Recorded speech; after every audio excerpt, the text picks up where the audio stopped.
not mine. Tagado says it's not his either. Oops! We made fun of Takido for nothing. Not his, not mine, not Sakiri's, not Adler's. Whose is this? It's taking up a lot of space. Some new, antique? I don't think it's part of Hotori's collection. Huh? Wait, what's going on? About half an hour ago, when I returned to the shop, I saw a courier making a delivery. The package wasn't addressed to any person, just a bone antique shop. I saw that she was in a hurry, so I simply gave my signature for the package. I may have made a mistake. Maybe Kiromaru learned how to shop online? Wait, check this out on Bagel. Oh, what is it? Let me see! Mysterious puppets and hetero. Performance art or terrible omen? Wait, doesn't this look just like the one in our shop? Are they from the same collection? What's going on?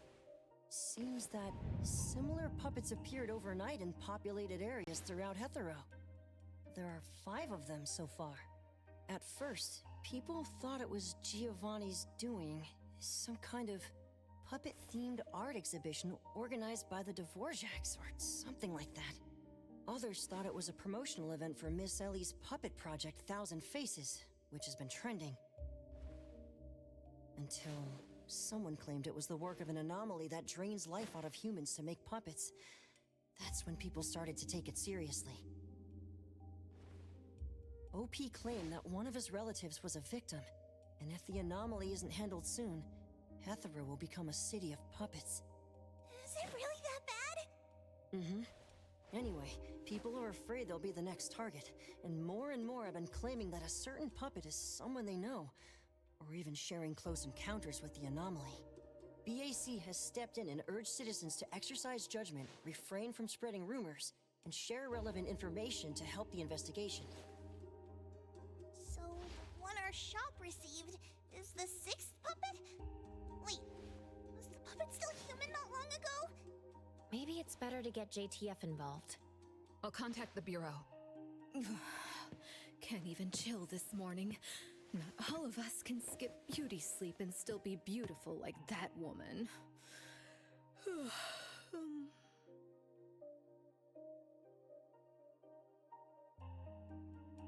My apologies. It's not your fault, it's someone else. Forget it. So who brought this thing? Take it away, dump it, I don't care. Don't let it mess with the shop's feng shui. We got you covered, boss. JTF will be right here. I don't see you getting excited about bringing customers over, and you're bringing JTF to the shop?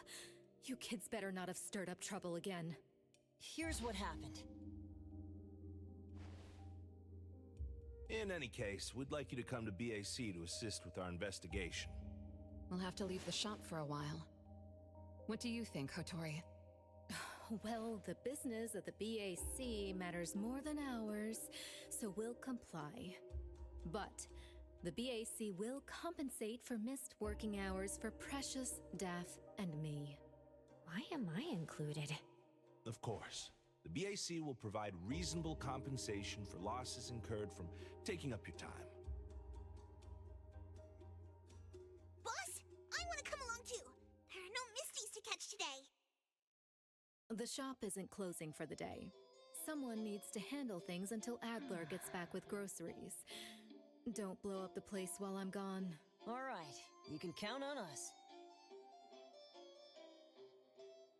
Well, Let's get ready to head when out. you're back, The make sooner sure we you fill me leave, in. the sooner we're back for my nap. Why are you coming along? Alphard woke me up this morning and invited me for a little chat. I thought it was about a Bisu. The director's tea is going to taste even more bitter. Come on, let's go. I'll try to get some fawns out of her.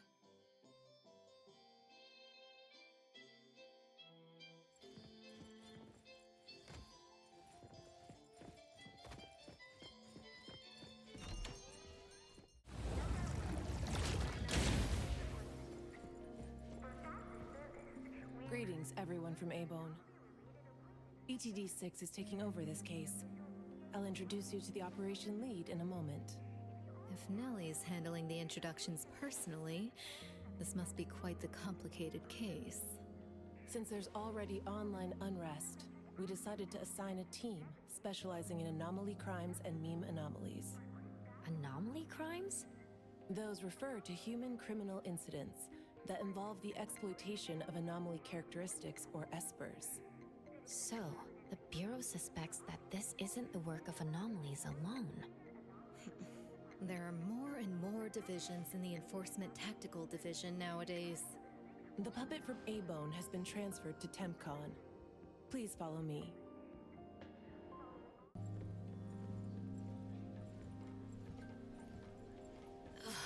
After so many years, the Bureau's shabby elevator is still so slow. Why wouldn't Alphard spend her budget to upgrade it? She hired so many new employees. Indeed, there have been many new hires after you left ETD. This is awkward.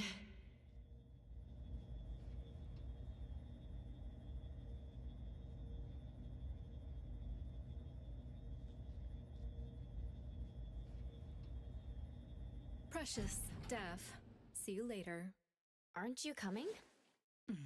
I'd love to hang around and meet teams I've never seen before, but my dear Director Alphard needs me for some grown-up discussions. Is it about Ebisu? Should I go with you?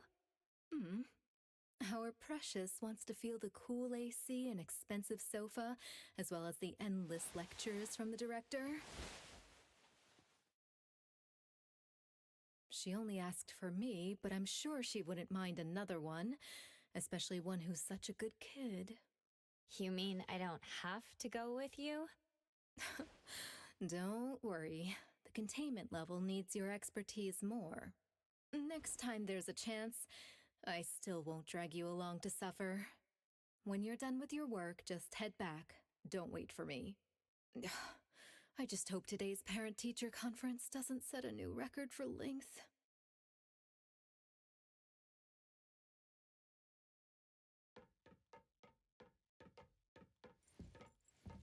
When I first came to the Bureau, Mint brought the anomaly to TempCon here, right?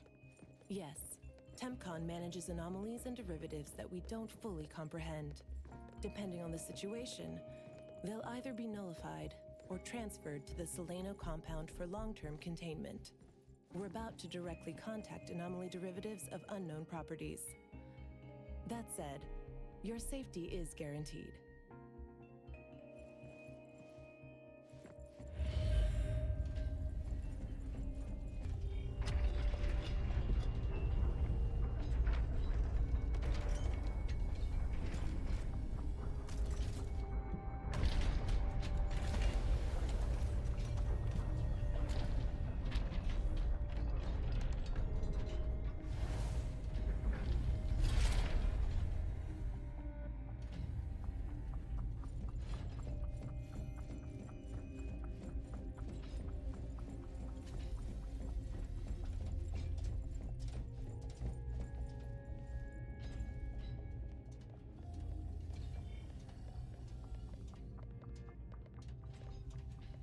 Allow me to introduce our guests. These are anomaly hunters from A-Bone Antique Shop, Daffodil, who witnessed the suspect in the puppetization case, and the appraiser, who has keen perception of anomalies. This is Chaos from ETD-6. Hi there. This is Lavinia, an operative from the Egosh Court. We'll be relying on the court's support for intel related to unknown anomalies. Blackbird was unable to attend today's meeting in person, so I'll be covering for her. Greetings to the people of A-Bone. Greetings. Now that everyone's here, let's get started. Who received the package? Tell us what happened. It was around 7:30 in the morning. I saw the delivery person place the package at the shop entrance. She approached me for my signature, saying she was in a hurry for the next delivery. I did not think too much at the time, so I signed and took it into the shop. But looking back now, the whole thing was pretty strange. The package was marked fragile, and the delivery person told me to handle it carefully. But the packaging was flimsy. Do you remember what the delivery person looked like? A young woman, not particularly tall. Short hair, in a Cool Express uniform. I didn't get a good look at her face, since her baseball cap was in the way. Huh. Curious. From the package to the delivery person, everything was fake. According to our investigation of the Cool Express in Bridge Crossings, the delivery person responsible for Hankaku Street does not match Daffodil's description, and their work records show no irregularities. The shipping records from the package center also show no fragile items being delivered to A-Bone. Someone disguised themselves as a delivery person just to give A-Bone a puppet? Correct. The question is, why would anyone do this? Considering this may involve matters affecting A-Bone's interests, I'd like to consult with both of you. We also don't have any leads. Sorry to interrupt. I was thinking, what if this person wanted the appraiser's help? A puppet that allegedly was transformed from a human, wouldn't it retain traces of an anomaly? If that's the case, a client should have come forward to explain the situation. Even without a client, what harm is there in examining a gift at your doorstep? Can I take a look at it? Please, go ahead.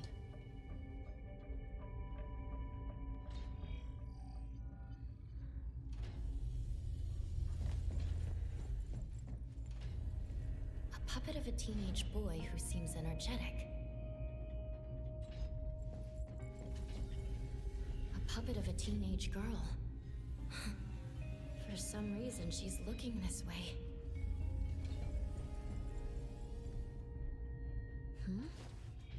The cards in the pocket? Huh. The anomaly's aura seems to be coming from these cards. Bella? The red letters are names. And the number 0? All 6 puppets have a similar aura. It should be from the same anomaly, or the same type of anomaly. But it's very faint. I think the puppets should be ordinary puppets. They were simply in proximity to an anomaly. But the black cards in the puppets' clothes... The cards are the derivatives, aren't they? Very likely. So people being attacked and turned into puppets by anomalies is just a rumor. Pretty much what I expected.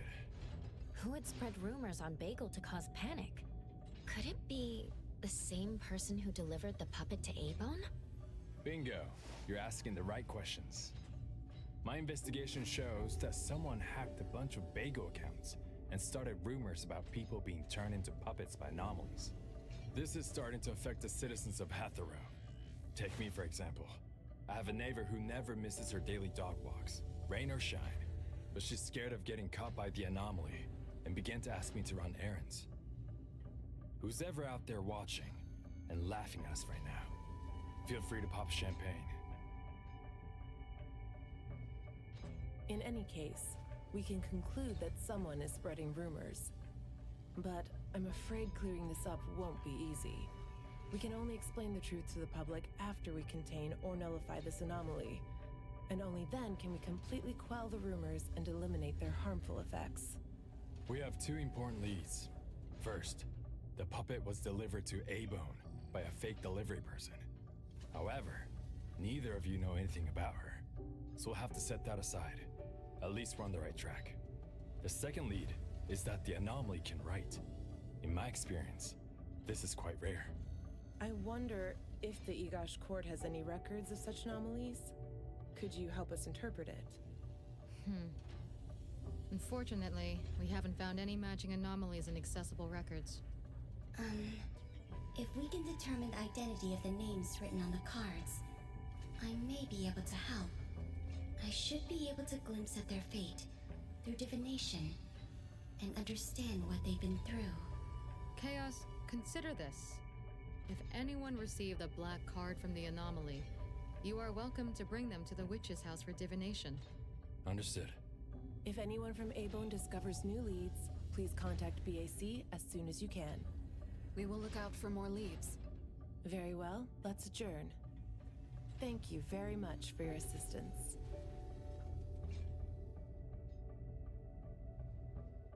Who could it be? If If only I paid more attention to the delivery person. Daffodil, you couldn't have expected this to happen. A-Bone's safety is my responsibility. This time, I left my guard down. Still, it's good to know that no one was actually turned into a puppet. Mm-hmm.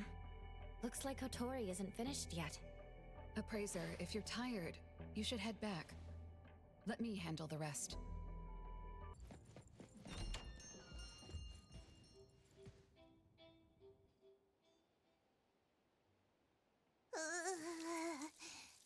Natalie? Are you okay? One last spot. Alright. Natalie's special training of watering flowers and horse dance complete. Watering flowers in horse stance? I'm learning from my master. Integrate every bit of training into daily life, using the weight of the watering can to increase the training intensity. How's that? Pretty clever, right? Oh? I water flowers like a normal person. Exactly. To master, this is just normal. My training isn't good enough yet. That's why I keep wobbling around. Just you wait and see how much I improve, master! Of course. Thanks to Daffodil and Natalie, the flowers and plants are looking better. I'll take care of pruning from here. Alright. Delicate work like that really is best left to the old man. Oh, by the way, how did that thing from yesterday turn out? Any updates? We couldn't get anything out of Cool Express. The manager even said that they're going to avoid hiring temps for a while. There goes one of my reliable side gigs. Colucci's funds are running low. Oh, why do you think they're sending puppets to our place in A-Bone? Could it be the anomaly is challenging the Colucci's? Was the puppet sent to deliver some kind of message? What message could that be? Like a coded message in Sin City Chronicles. This is some kind of hint. The hint is something that I, Beiji Daime, should definitely be able to figure out. If that's the case, shouldn't the recipient be you? No, you're right. Why does it only say A-Bone? Could it be that I, Natalie Colucci, am not famous enough? If it only says A-Bone, then who exactly is this hint for? Or could it be meant for all of us? We have a guest. Hello? Is this A-Bone? Are you anomaly hunters? Welcome to A-Bone. You must be here for an anomaly commission. Yes. What do I need to do? Do I sign a contract? Do I have to sign up for something? This must be your first time seeking help from anomaly hunters. Don't worry. Please, have a seat. These are A-Bone's finest anomaly hunters. Feel free to share with them any troubles you have. I'll make some tea for you. Please, wait a moment. Okay. Sorry, I don't know how this works. If you don't mind, let us ask you some questions. That way we can help you figure out what you need. Okay, leave it to me. So, have you encountered anything strange recently? What should I call you? Renee is good enough. I think. All right, Renee. What do you do for work? How's your day today? Did something weird suddenly mess up your routine? I'm a taxi driver. I start at 8 a.m. and finish at 8 p.m. For lunch, I grab something quick from a convenience store. After work, I go to Food First for a set meal. The weird thing is, for the past few days, every night at exactly 9 p.m., this strange guy in a cloak shows up and attacks me. Though he looks scary and hits me pretty hard, when his attacks land, I don't feel a thing. I just cover my head and let him attack me for about 10 minutes. Then he leaves. Well, I think he leaves. When I peeked through my fingers, nobody was there. That's about it. Isn't this strange? He attacks you every day? Even if it's just a prank, that's messed up. Here's your tea. Thank you. Every night at exactly 9 o'clock? What kind of kink is that? Maybe it's like those guys from gangster movies who like to dress up scary to shake people down for money. They usually show up at the same time to establish an air of authority. Oh, I can't believe there's a lowlife like this on my turf! I'll have to talk some sense into him with my fists! But I don't remember owing anyone money. I did nothing to deserve harassment from this debt collector. He never says a word, just swings this huge scythe at me. It's terrifying. You don't feel any pain when he attacks. Could this be a hallucination? Or is this debt collecting some kind of anomaly activity? That makes perfect sense! Yes, it should be an anomaly, just like Fuka said. She told me to look for help at the A-Bone antique shop. Who's Fuka? She's my friend. Well, more like my food buddy. Fuka said, it's definitely an anomaly, and the anomaly hunters from A-Bone antique shop can help me. She recommended her shop? That's a first! Thanks to me, Natalie, the tiger of bridge crossings, Ichi Daime of the Colucci family! Oh, I've made a name for ourselves. People are finally going out of their way to recommend us! Your friend knows what's going on. What else did she say? I'm not really sure.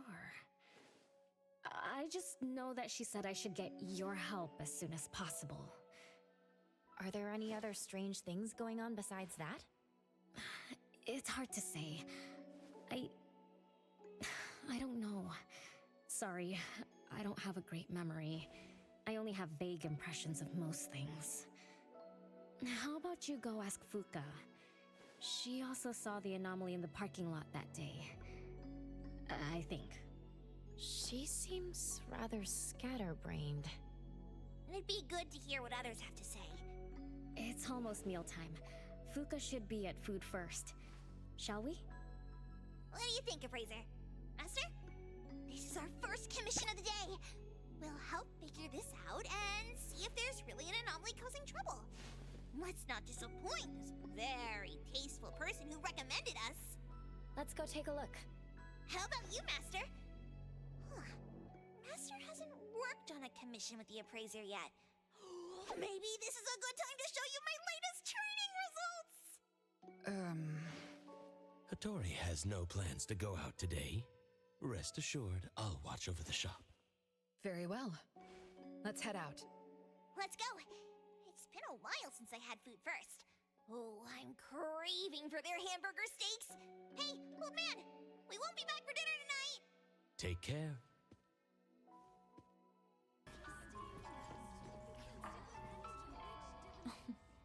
You're later than usual, little Renee. Sorry for keeping you waiting. I'm sorry. I had something to do. No need to apologize. Your matters are more important. Are you anomaly hunters from A-Bone? That's right! The A-Bone detectives are back in action! I am Natalie Colucci, H.E. Daime of the Coluccis from Bridge Crossings!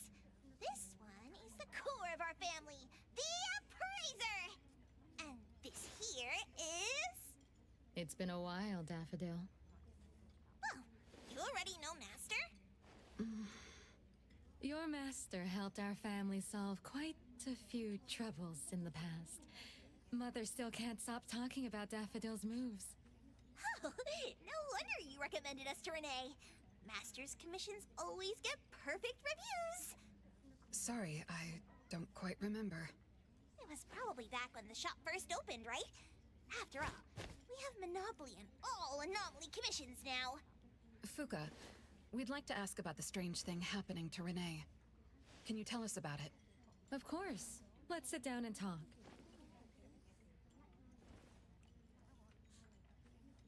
Two nights ago, little Renee and I finished dinner and were about to head home. She offered to give me a ride, so we walked to the parking lot together. That's when we encountered this cloaked person. Cloaked person? Didn't little Renee tell you about it? The anomaly she saw was a strange figure that looked like someone wearing a cloak. Oh, did I really say that? You little scatterbrain, forgetting what you said again. I'm sorry. No need to apologize. But to be honest, I don't know what this so-called cloaked person actually looks like. You don't know? Weren't you there? I was. Renee was walking me to her car, but halfway there, she suddenly crouched down, trembling all over, looking panicked like she was hiding from someone. I asked her what was wrong, but she couldn't answer. She just kept muttering things like, "Don't hit me." Nobody else was around, let alone anyone hitting her. So you didn't actually see the anomaly attack Renee? Mm-hmm. I did see her curled up on the ground, but I definitely didn't see the cloaked person she described. After about 10 minutes, the kiddo just stood up and asked me to follow her to the car, acting like nothing had happened. Isn't that strange? Are you sure this isn't some hallucination? Like, maybe she ate some weird shroom at dinner or something? I thought she was hallucinating at first, but on the way home, she told me that this weird thing happens every night at 9 p.m. It didn't sound like she was lying. Not a hallucination. Only she can see it. Harasses her every night at the same time. With something this bizarre, it's gotta be an anomaly causing trouble. So, any leads yet? Hunters from Avon? I see. Can I ask one more question? Of course, Daffodil. When Renee was clearly unwell, why didn't you contact a doctor? That's right. She acts like she's nice, but when her friend was in trouble, she didn't seem to be concerned or help her. Well, I was worried something might be wrong with her, so I told her to go to the hospital. But the girl insisted she was fine. So I just let her be. You also suggested that she should seek help from A-Bone. That's because I later realized Renee must have gotten herself into trouble with some anomaly. So I thought of you. Wouldn't it be better if you experts helped her, instead of having an amateur like me mess around? Daffodil, you may be thorough, but you always get obsessed with details. Same old habits. I'm the one who told Fuka that I was okay. Really, I'm fine. It didn't hurt at all. It's just that the anomaly was scary. Thanks to Fuka for explaining everything that happened. I'm not so good at that. I feel like I don't really know what's going on. We've been talking for so long, we almost skipped dinner. I'll buy everyone food tonight. Take a look at the menu. What do you want, Fuka? Same as usual. Spicy chicken cutlet curry rice. I'll have the same. I don't know about the other stuff at this place, but I like the spicy chicken rice, since it doesn't have those gross green peas. What about you, Nenali and Appraiser? Go ahead and order something you like. We'll gladly take the offer.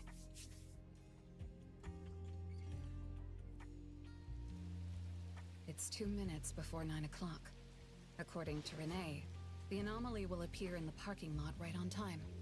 I wonder if we'll get to see that cloaked person show up to collect debts. From what Fuka said, not everyone can see it, right?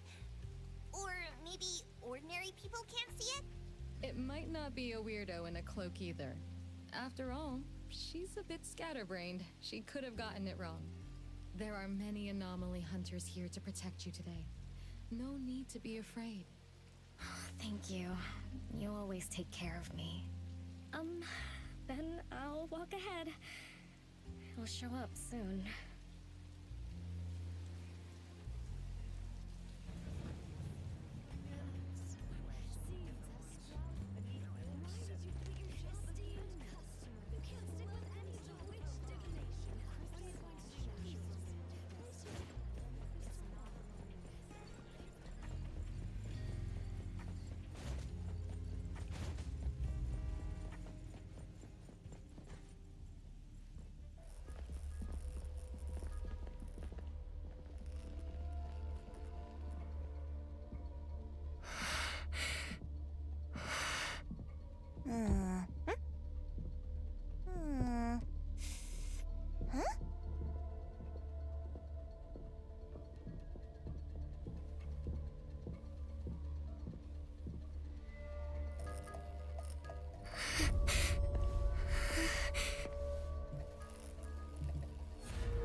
Leave it to me.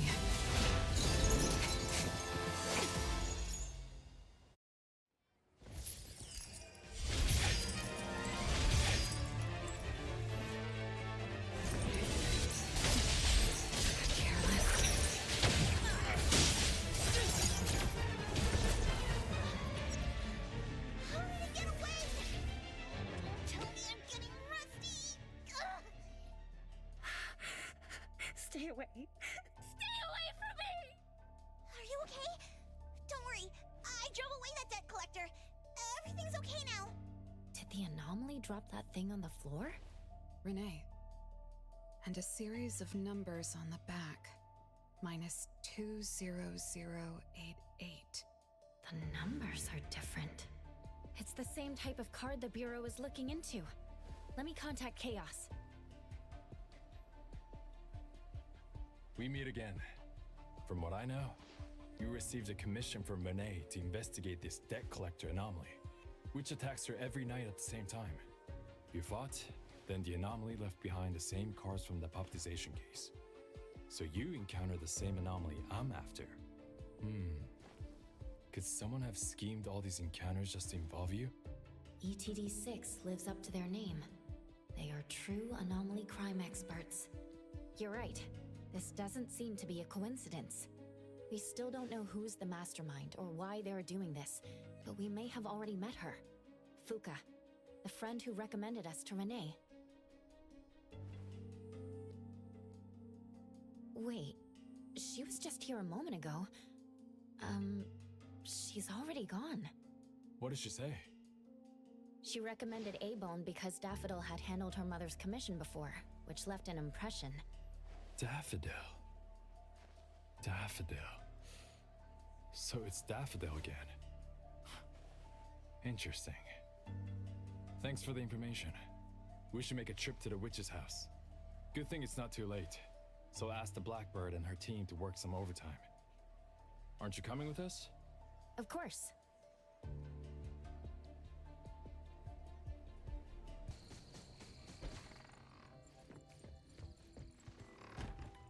Greetings.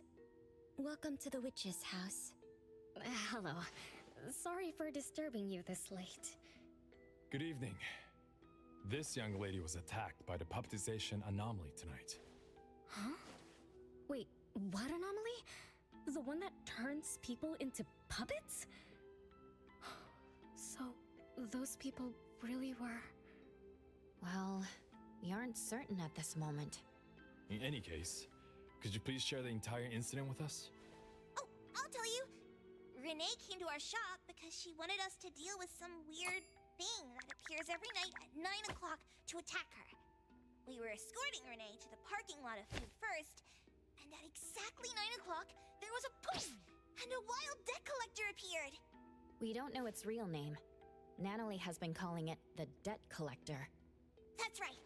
It was swinging a huge scythe at Renee. I don't know if my eyes were playing tricks, but the scythe went through Renee's body. I was worried. I think I saw that too. Luckily, the appraiser blocked its weapon. Then they started going at it, trading blows and stuff. But the fight didn't last long. Oh, I was just getting started when he ran off. Do any of you remember how long the fight lasted? 10 minutes sharp. And afterwards, did you discover that the anomaly left the same kind of card for Renee? We did. Appearing on time, disappearing on schedule, and leaving similar cards for the victims. This debt collector might be a type of rule-based anomaly. Rule-based anomalies usually follow predictable patterns. They also have a complete set of rules in their domains. For example, if any of you were to enter the anomalous realm it creates, you wouldn't be able to get out easily. Instead, you'd have to follow its rules. Some rule-based anomalies symbolize rules themselves. You can think of them as the manifestation of rules. Others have some kind of goal. In such cases, nullification is extremely difficult, and conventional containment methods have proved ineffective. No wonder it got away. Is Abisu's security anomaly also a rule-based one? Nantani is its name, right? It is. So, the key is to understand the rules and master them before we can nullify or use them to our advantage. And someone beat us to it. Figured out the debt collector's rules, set up the whole thing. The next questions are, why target Renee? And what do the numbers on Renee's card mean? Why is the message left for Renee different from the others? Another annoying puzzle. If only Nietzsche were here.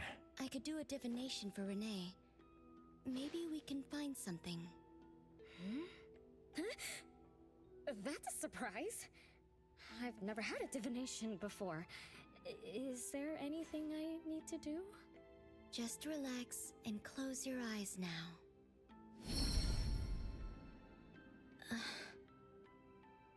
Oh, lost child of fate.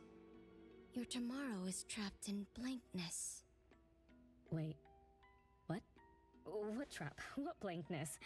I thought divination is about tomorrow being lucky or a sunny day.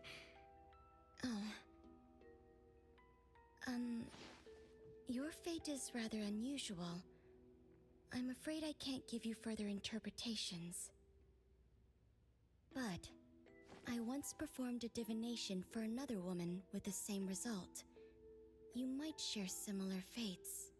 Her name was Dolores, head of the Constantine family. She was tired of her life, saying she was never truly alive. Yesterday, today, tomorrow, each day was equally empty and void of meaning.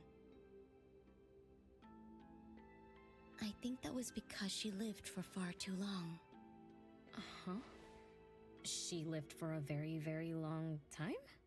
They say that Lady Dolores is an immortal with eternal youth, that she made a deal with the devil for unlimited lifespan at a huge price. However, eternal life can be a curse, and the Constantine family met their demise decades ago. That was when most people didn't know about anomalies. People simply believed in curses.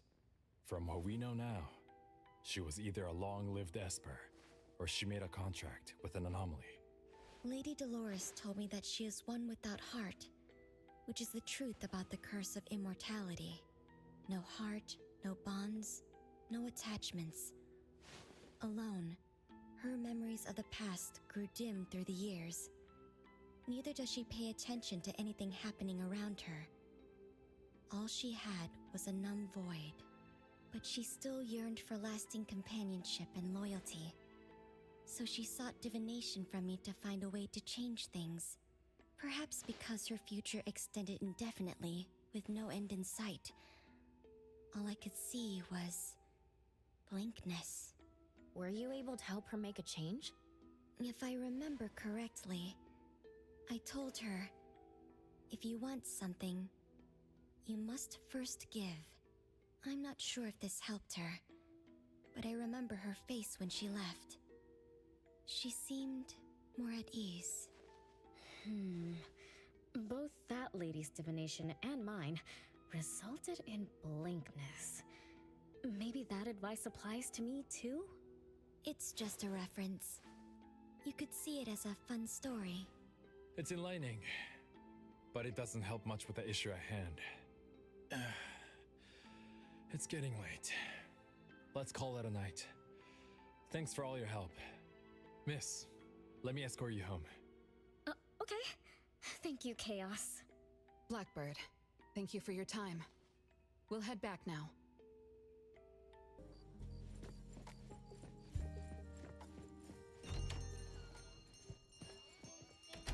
Whoa, it's already so late. Today was a lot of work without a lot of results, huh? A rule-based anomaly, weird messages on a card, then some story from way back. There seem to be a lot of clues, but there isn't a way to connect them together. They must be related. What could be the missing link?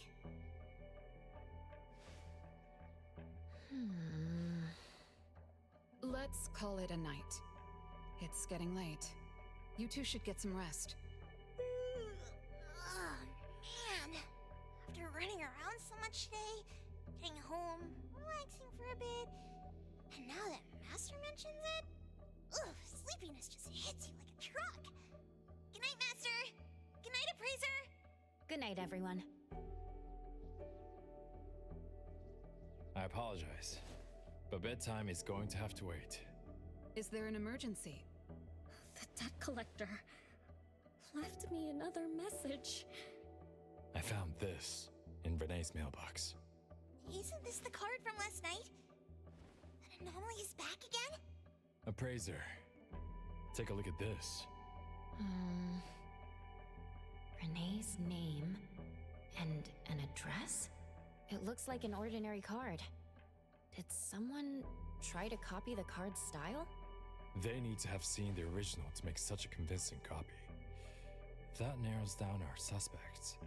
You mean Fuka, who witnessed our battle with the debt collector last night. And the person who delivered the puppet. Don't you think they're working together?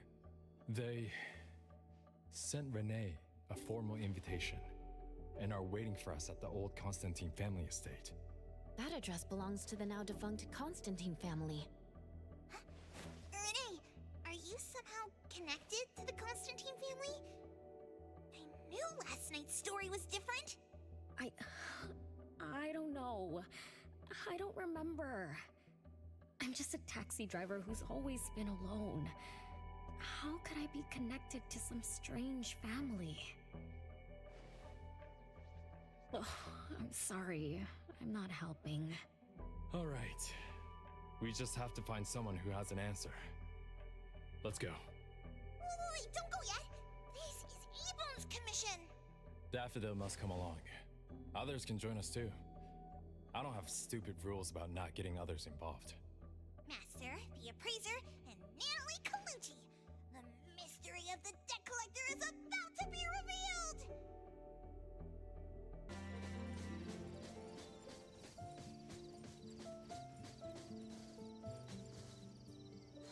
There's nothing here except for some skinny cricket tree.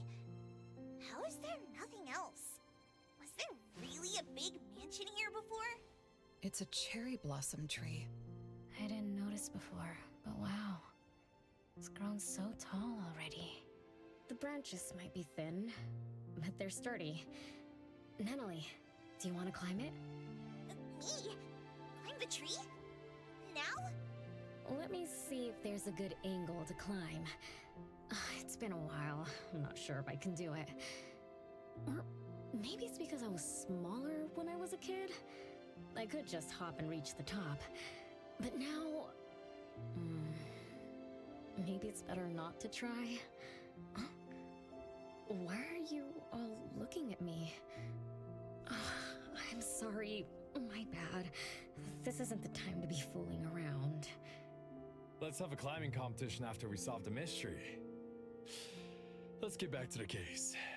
Renee says she's been here before, specifically when she was a kid, and that she used to climb this cherry blossom tree. You are connected to this family after all. Did I just tell you all of that? Yep. You said you climbed this tree when you were a kid. When you were a kid. Back then, I climbed all the way to the top of the tree, wanting to pick the prettiest cherry blossom for my sister. But it was so tall, and I was too scared to climb down the same way. Luckily, someone caught me. Huh? Was it my sister? Or Mom?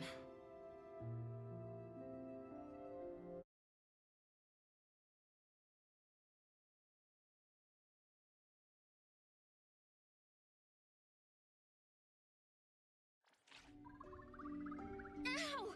That hurts! Renee, are you okay? My head hurts. But my limbs are where they should be. What about you, Appraiser? I'm okay too. Where are we? What just happened? I'm not sure, but it looks like we're in an anomalous realm. You remembered climbing the cherry blossom tree as a child, then we got pulled in. Natalie and the others aren't here. We might be separated. This is my fault. I'm so sorry. I had no idea this would happen. No worries. It's not your fault. Besides, we hunters are used to being pulled into anomalous realms. The real question is, how did we end up here? What a grand entrance. This must be some wealthy family's mansion. Such as the residence of Lady Dolores, head of the Constantine family. Have we traveled to the past? Not necessarily. Maybe the anomalous realm is simply recreating scenes from the past. Do you recall anything else from when you were a kid? Anything helps. I can't. My brain is still foggy. But I can feel this. Ever since I got here, I've been having a sense of nostalgia. You must be somehow connected to the family. Whoever brought us here knows that. But didn't the Constantines disappear decades ago? That doesn't match up with my age. You're right. What you just remembered was from when you were little. If you can remember more, maybe we can get closer to the truth. I'll do my best. But how do I do that? Let's look around. Maybe we can find the key to your memories.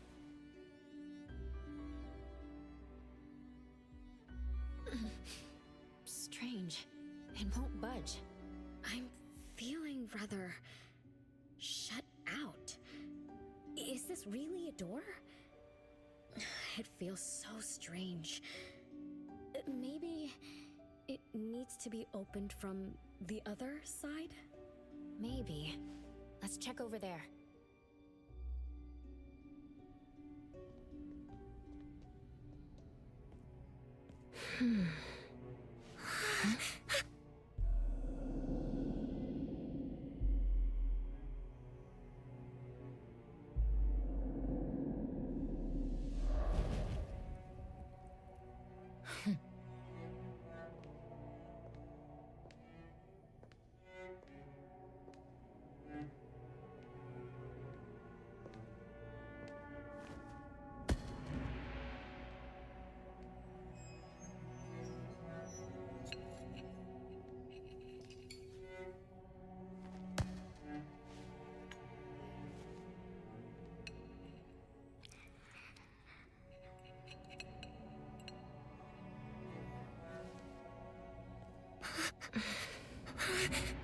It's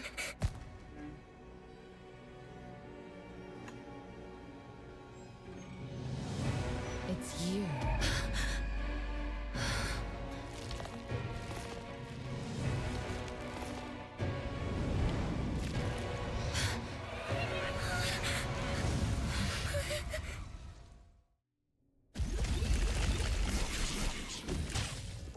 What was that just now? Something from the past? A family sitting around the table, getting ready for a meal. Is this space replaying events from the past? How strange. It's like watching a movie. That's called a reenactment of the past. But did I just upset them?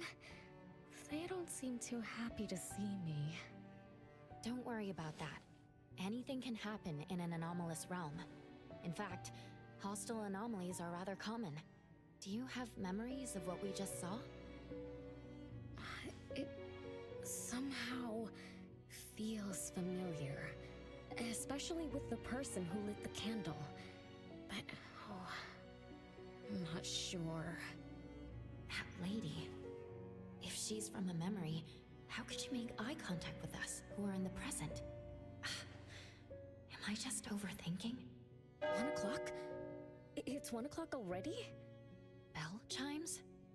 When the debt collector appeared, it also sounded like this. Could this be related to the rules it follows? Let's go check the entrance hall.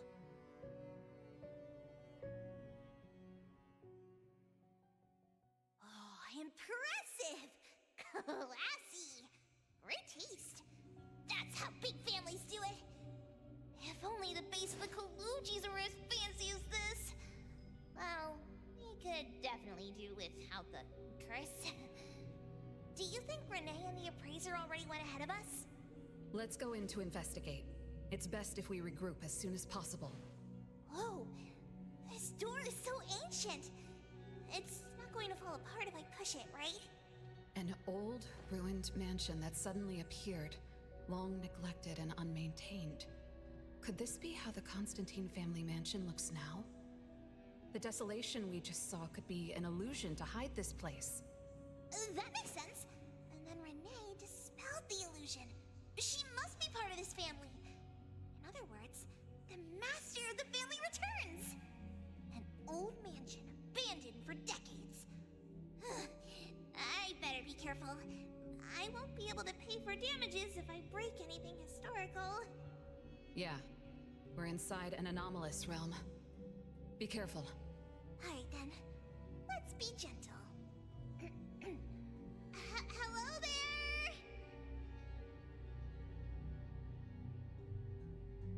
Nice work.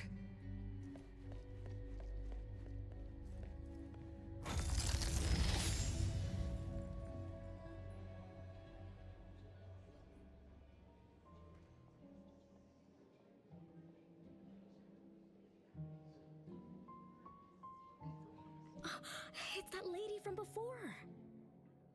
Excuse me. Sorry. Wait a minute. Were you talking to me? She just walked away without responding. I'm so confused. We can talk to people from the past?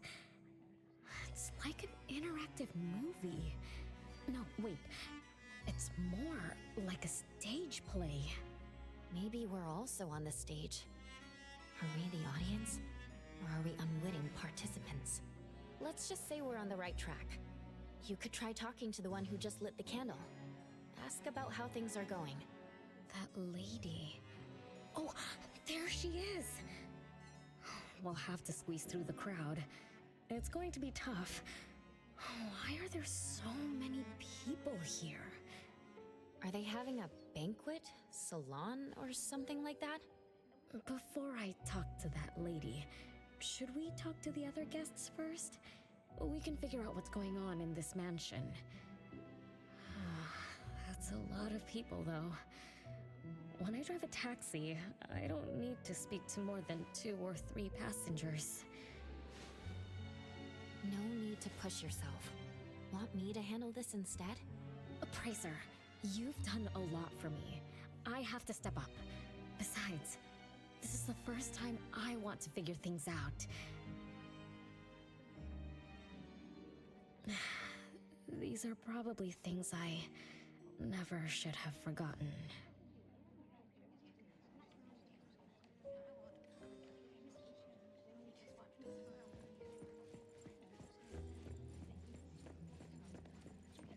I might not have another chance like this.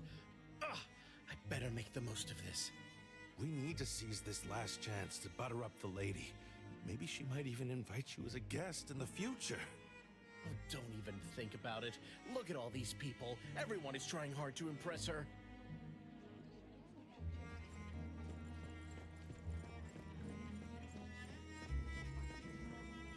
Which family does that young girl with the white hair belong to? How come I've never seen her before?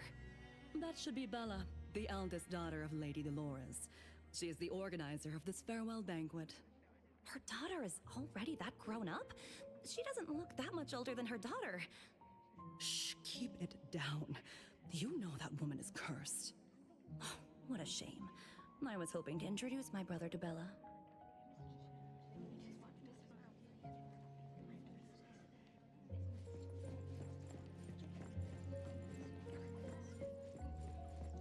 The salon has been running just fine.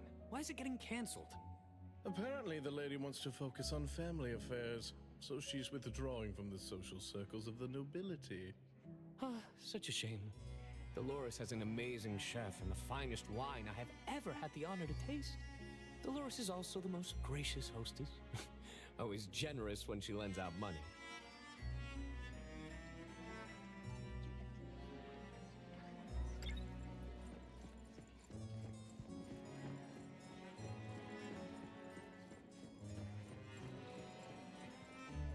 That woman is finally stepping down from the stage. Tut-tut, shamelessly enjoying eternal youth. Just because she had a deal with the devil. Look at this mansion. Look at all these treasures. Who knows how much wealth she's swindled over however long she's been alive. This is my last chance to find her source of immortality. The salon ends at 3 o'clock. Look at what time it is already. What's taking those useless guys so long to make a move? I told you, those so-called exorcists you hired are nothing but frauds. You better give up on your delusions. My brain is getting fried from what the guests are saying. So many conversations. So many faces. So many names. Let me think. Bella. That sounds familiar. Very familiar. Extremely familiar. Oh, that feeling is back again. It's just hearing that name brings up this nostalgia. One of the puppets recovered by the BAC is also called Bella. Can this be a coincidence? What do you think? You said the BAC found cards in the pockets of the puppets, and those cards were similar to the one I got. That means I'm connected to the puppets. By the way, Lady Dolores' daughter, whom we just met, also gave me this feeling of nostalgia. I guess I'm really connected to this strange family. Did you remember something? Could I have been their driver? I'm pretty confident in my driving skills. No? Why don't we find Bella and ask for confirmation? That's a good idea. I want to talk to her, too.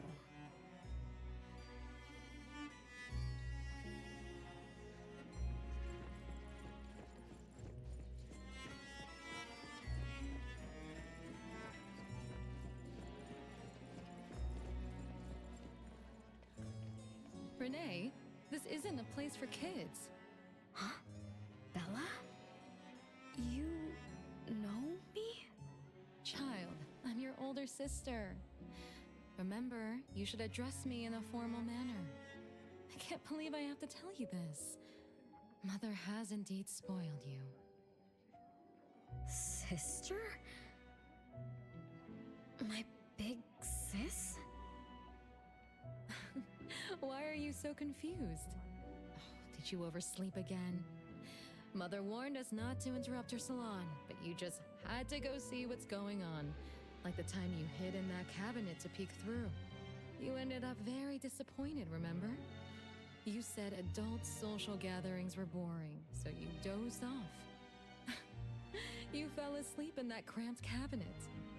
When you woke up, you were so groggy that you forgot where you were and what you were doing. And then you woke up, but someone had shut the cabinet door, leaving you in a dark, cramped space. You snapped and started to cry. Desperate to escape, you threw yourself against the cabinet door. That day, every guest witnessed the extraordinary commotion you caused. You completely ruined Mother's salon. I didn't mean to, big sis. Is that so? Do you really think I'm your sister? Huh? Big sis? But aren't you? No, Renee. I'm just a shadow bound to this place, destined to meet you. Though you might have forgotten or abandoned us, we've been waiting for you all this time. We've been waiting to relive these moments with you. So, I really am part of the Constantine family? I'm her daughter? Looks like that poor brain of yours still remembers something. If you didn't even know your own mother, how sad would it be for those who love you? Where are they? Mom and the others. Are they still home? My dear sister, this is the Constantine mansion trapped in the past. Everything that happened here, everything about us, reenacts over and over again at this place. Come on, Renee.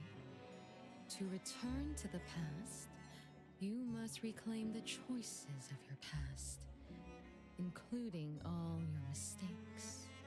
If you're not Renee's older sister, then who are you? Shouldn't you ask her why I appear as Bella? The answer has always been in her heart. I don't understand. Wait, sister! It's all right if you don't understand now. I've been waiting for you for so long. I don't mind waiting a little longer. Bella. I think I'm starting to remember.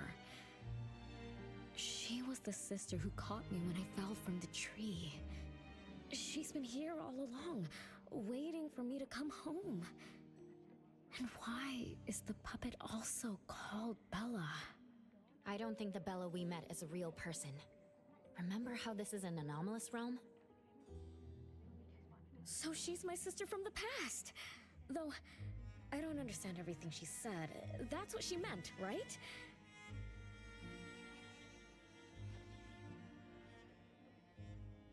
Then I really am part of this family. Didn't this family disappear over 50 years ago? How could I... How about we ask Lady Dolores? My mom?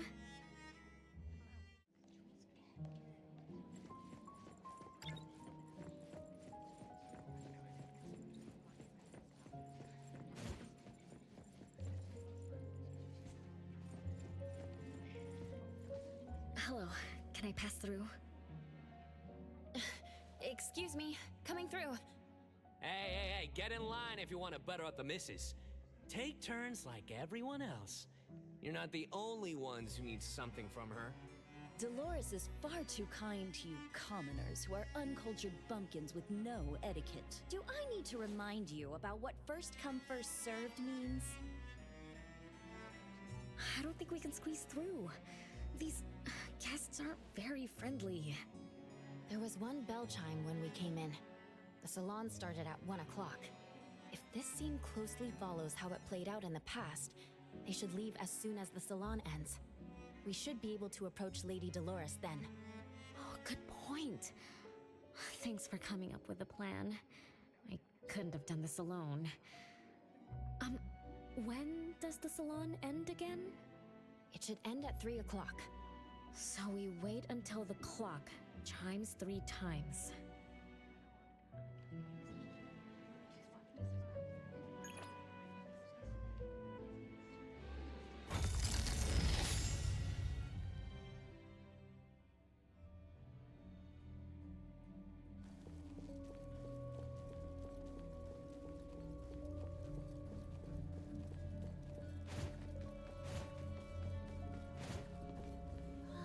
What a beautiful clock!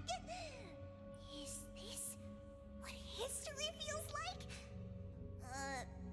Why is it stuck? Let me fix it. Wait. What's wrong, Master? Is it dangerous?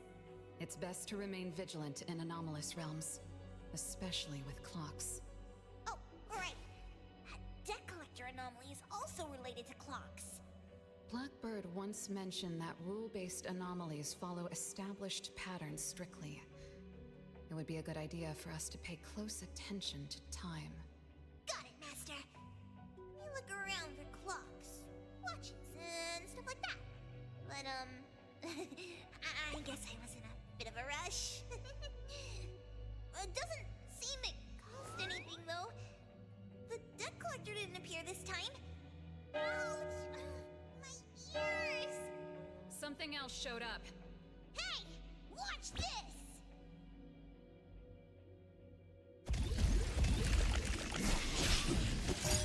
It's 3 o'clock now. The debt collector shows up every night at 9 o'clock to attack Renee.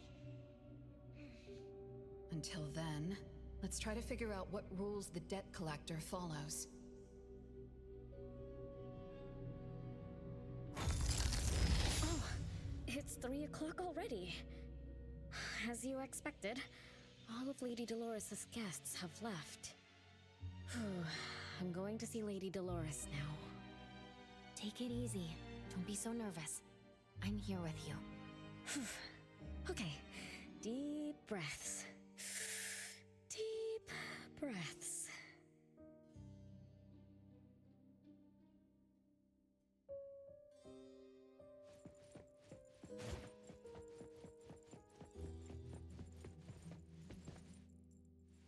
Lady Dolores? Renee, my dearest little daughter. Come here to Mama. No need to hide anymore. The troublesome people are all gone now. Mom? Are you angry with me? I was too naughty. I hope I didn't interrupt your salon. Angry? How could I be? I just didn't want you to see those people too early. To witness the greed, foolishness, and ugliness of those who long for so-called immortality. Are you talking about the people who were just around you? My little petal, they must have frightened you. I promise nothing like this will ever happen again. This pathetic charade will soon be over. Mom, you've always hated the salons? Feelings of love or hate didn't matter at first. I simply had to run the salons. I had to use these connections to reverse the decline of the Constantine family. Besides, I don't even remember all the little things. But even though my goal was fulfilled long ago, these salons kept going, one after another. Perhaps they weren't the only greedy ones. I was too. I was too young and too foolish.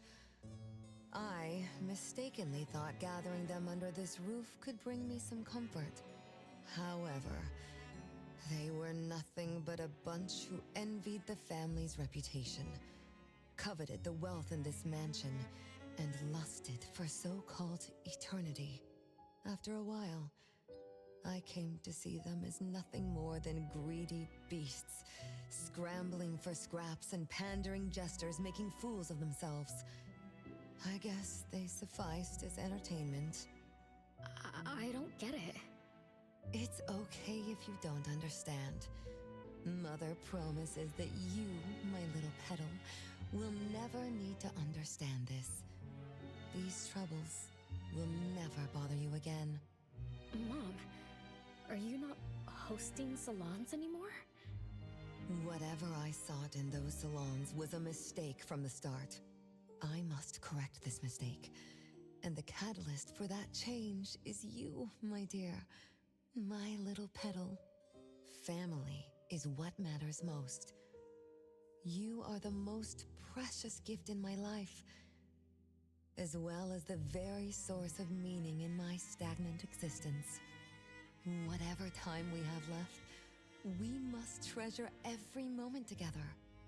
From now on, as long as I'm with you, as long as our family lives together in harmony, a moment of happiness with family is worth more than an eternity in solitude, even if it's just for a brief moment. Mom, wait! Little Renee, what would you choose between an eternity in solitude or a moment of happiness? Big sis! You appeared out of nowhere. That was spooky. Oh, wait. What did Mom mean? And the rumors about the family. Is Mom cursed with eternal life? But how can eternal life be a curse? Isn't it great to live forever? So that's your answer. Well, having something is better than having nothing, and having more is better than having less. Right? Like, if you have endless time, couldn't you do as many things as you wanted? If I had eternal life, I wouldn't know what I wanted. And I wouldn't know what I could do. I wouldn't even remember what I've ever done. Is this my life right now? All this time, what have I been living for? Days with nothing to do, with no meaning, and with no end in sight. So that's why it's a curse. Poor Petal. It seems that even after forgetting us, you still haven't found what you desire. Or was the kind of happiness you were looking for nothing but drifting through life in a daze, barely conscious? No, I didn't forget you on purpose, Big Sis. It's not like that.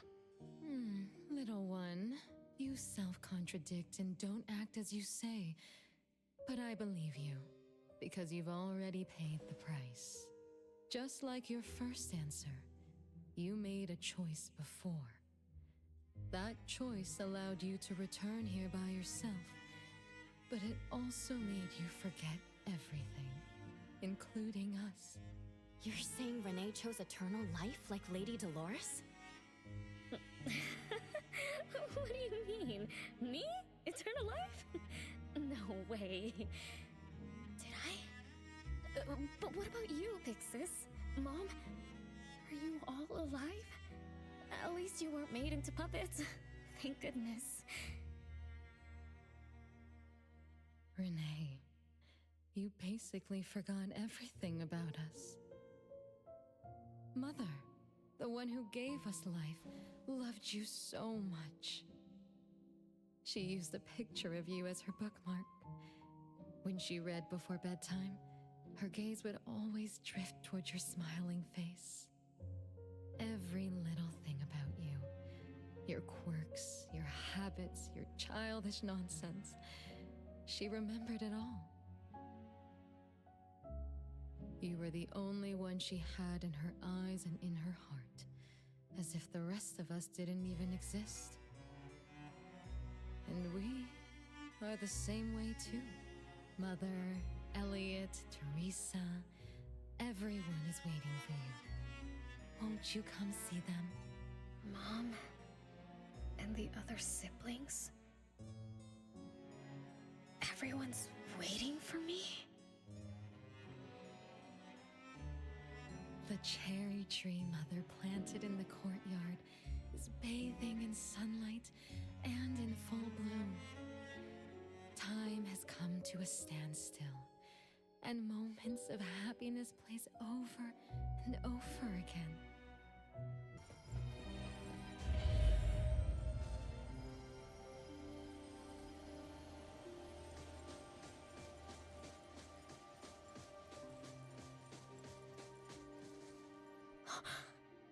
It's the same tree from before. The cherry blossoms. Oh, they're so pretty. Back then, when I was looking up at this tree, I suddenly wanted to pick the most beautiful branch for Big Sis. I thought she'd definitely look pretty with cherry blossoms in her hair. So I reached for that branch as far as I could. But I lost my grip and fell from the tree. Then... oh, what happened after that?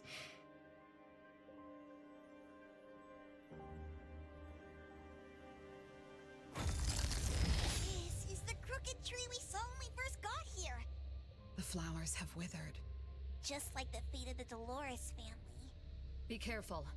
Looks like we're not the only ones here for the flowers.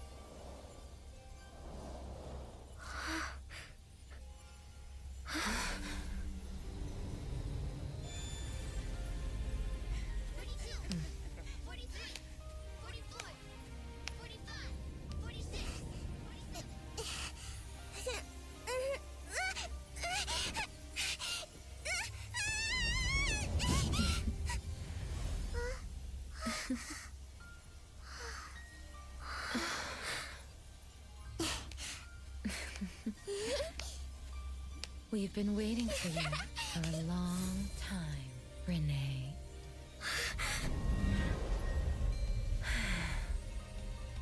Do you remember the reason we were born and the purpose we must serve?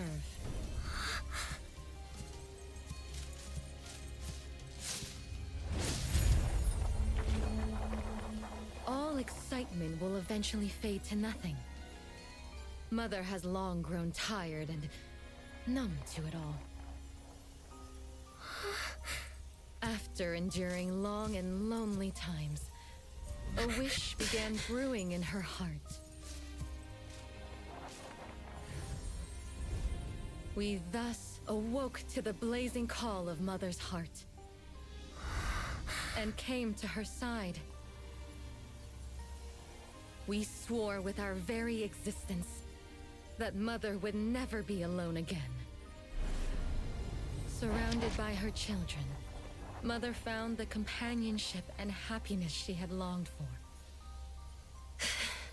But she didn't stop.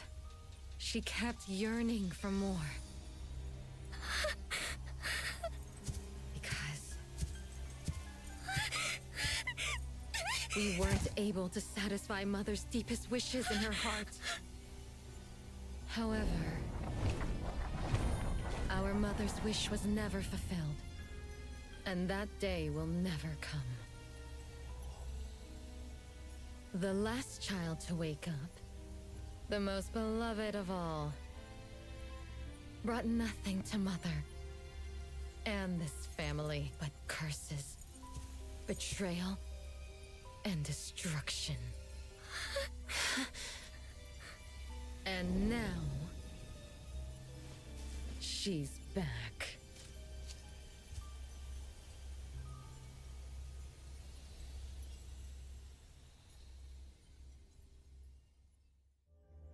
Do you remember about the time our family spent here? From the very beginning, we were just wooden puppets sleeping in Mother's box. We opened our eyes in response to her deepest wishes. We answered her calling from the depths of her heart. Teresa, Elliot, Yvette. One by one, the children woke up and gave everything they got to put a smile on Mother's face. Those names are the same as the puppets found by the Bureau. This was Mother's miracle. She gave life to the wooden bodies of her puppet children. All of us shared Mother's gift of eternity. In return, we brought her laughter and companionship. The happy times seemed to last forever. But Mother still felt lonely. She was still yearning for more. As long as Mother's wish remained unfulfilled, more children would continue to come to her side. And you, little Renee, are the last child to receive her favor, and the one she treasures most. So, we used to be puppets, and I woke up because of Mom's magic. That must be the Esper ability of Lady Dolores. Our existence, our calling, and our purpose. Everything was dedicated to Mother. Thank you for helping me remember all of this, Big Sis. Unfortunately, you abandoned all of our duties. You betrayed us and committed an unforgivable sin. Sin? I don't get it. You forgot your family. You even forgot the sins you committed. But that's okay. I'll make you remember everything. That's exactly why I am here. The sin is recorded on Mother's registry in the study. Won't you go see for yourself? You could give us a better explanation. Everything started because of you. My ignorant little sister. Oh, wait a minute. Don't leave me, sis!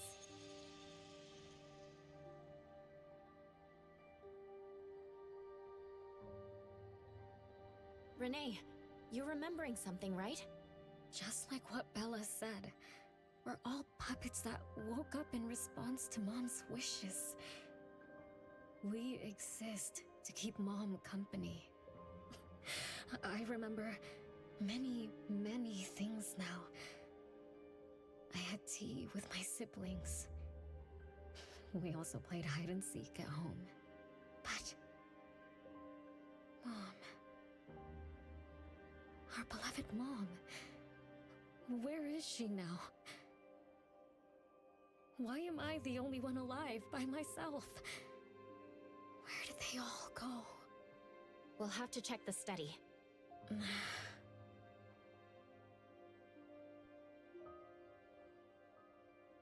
What's going on? I have no memory of that place, but I feel scared. There is something in the study.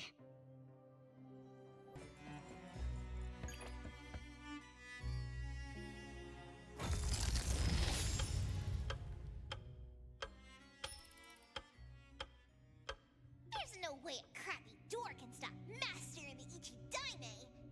This is the only locked room in the whole place. I smell secrets. Do not let your guard down.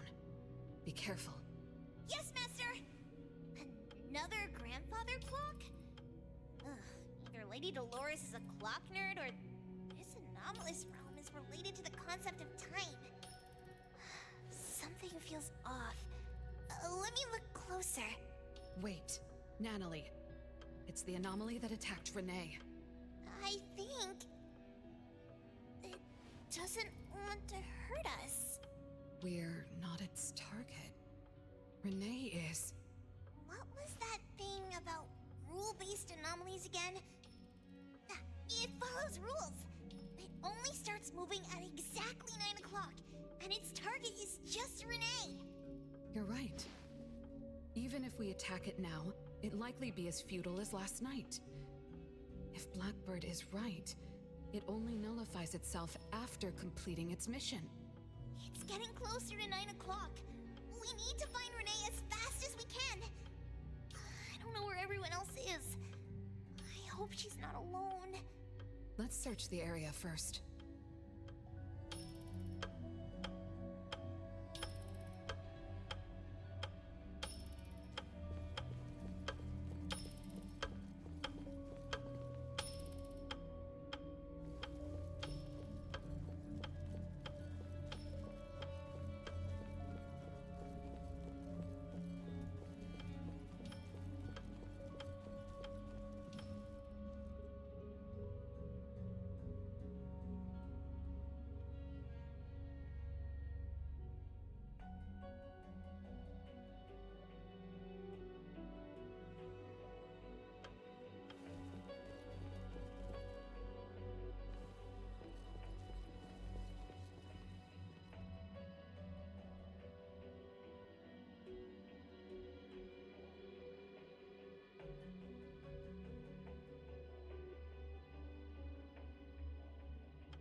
With so many siblings around, the house must be crowded, right? I wonder what it's like, playing and messing around with them every day. Master, do you have any siblings? Yes, and no. I did once live in a garden with many sisters, but none of us were related by blood. Huh? If you're not related at all, why did you have to live together? Mother collected beautiful flowers as she saw fit. Of course, she was also a woman with no blood relation to any of us. That's so weird. Well, but isn't that not too different from the Constantine family? There are some similarities, but knowing the Constantines, I find it somewhat ironic that our mother and Dolores are complete opposites. I can sense Lady Dolores' sincere feelings as she cared for her children. Though they are puppets, she treated them as real children. In contrast, the other mother simply manipulated the children she collected into decorative pieces for her own fancy. Master, I don't know what was going on, but I'm glad that you got out of the garden. I think so too.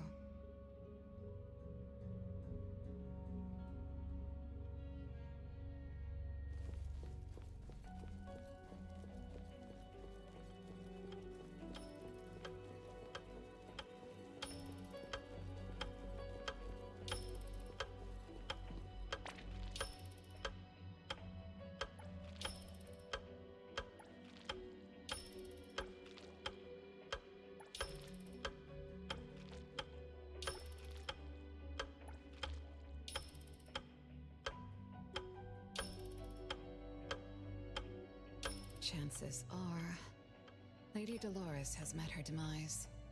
Only Renee's number is turn into zero. A curse of eternal life, a fallen family, a blank tomorrow. Hints about time are all over the place. Could the numbers represent lifespan? Huh? Let's see. 20,000 days is roughly 50 years. Blackbird also said that the family was gone for about half a century. Wait, does this mean 50 years ago? Renee should have... Based on this line of thought, she should have withered along with the family. But for some reason, Renee still exists in this world.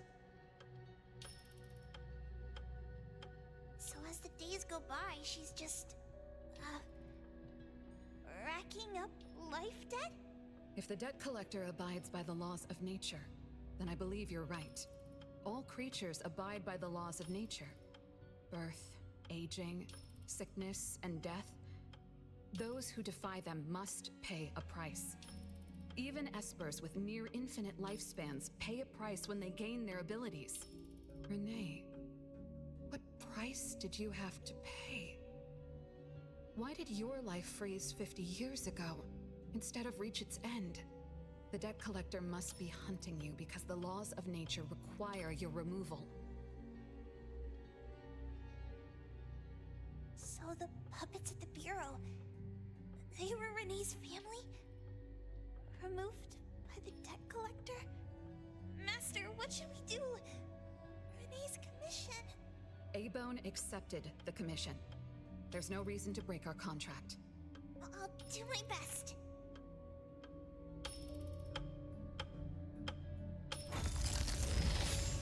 You know? Yes, Mother. Even though you never allowed us to enter the study and never let us touch the registry, I understand. All the siblings, except for Renee, can hear the approaching footsteps of death. Each day we spend with you brings us one day closer to the end. Each day we dispel your solitude takes away another day from us. Isn't that so? It shouldn't be like this. As your creations, we are willing to warm your empty heart forever and bring you to the happiness you long for until you no longer need us. But she ruined all of this.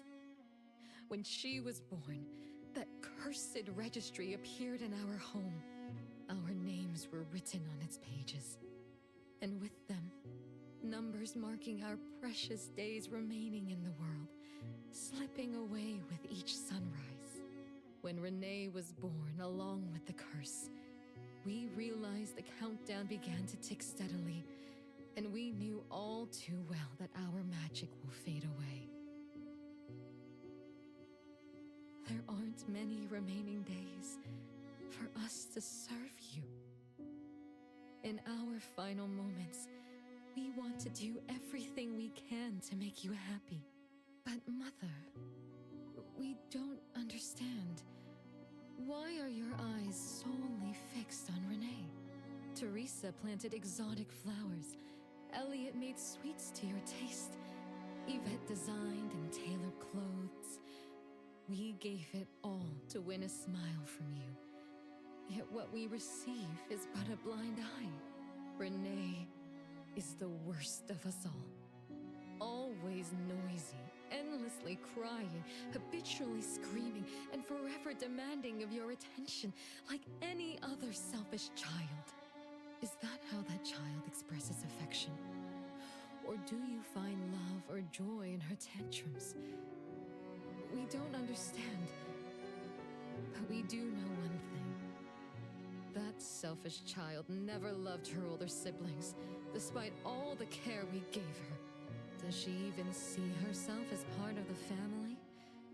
Or perhaps, being as cursed as she is, her only purpose is to destroy us. None of that matters. But your name also appeared on the registry. Does that not matter at all? The youngest daughter that you love most declared the end of your life Because of our existence, the numbers on the registry representing your life are depleting. When the numbers reach 0, we will fall asleep with nothing left but gratitude. Fortunately, even when the numbers reach 0, you won't pass away. You were long banished from this world by that thing. You have never lived in the present.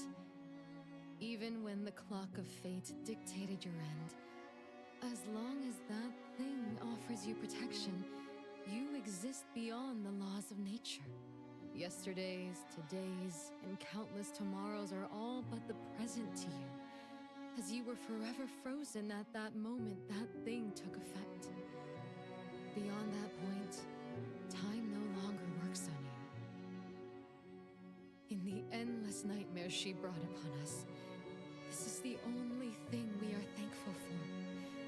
The malicious curse will never harm you. But even so, I won't forgive that child. Ever. Bella, managing family affairs has drained you. I'm tired too. Doesn't someone need to spend time with that child later? I understand. As you wish, Mother. As long as this makes you happy and fulfills your final wish, we'll maintain the facade of harmony until that child's curse destroys us all. No. That can't be right. Did I curse my own family? Am I the bane of my family, causing its ruin? Did I steal Mom's love away from the other siblings? Did I even take away their lives?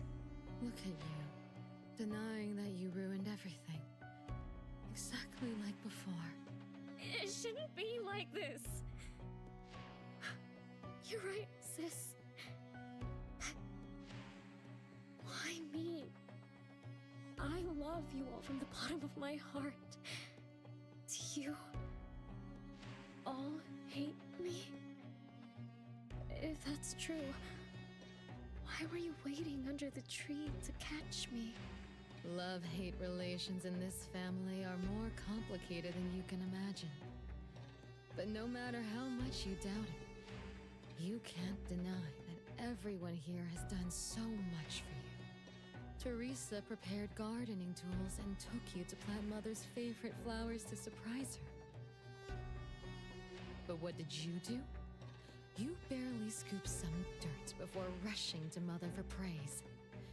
When Mother saw the cuts on your hands from fooling around, she scolded Teresa for giving you hard work.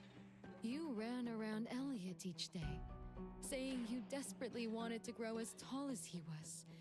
So he managed your diet and made sure you drank milk. But you, just because he worried you'd get cavities and hid the candy jar on a high shelf, you complained to Mother that your brother was giving you a harsh diet. Every time you fell and tore your clothes, someone would mend them meticulously.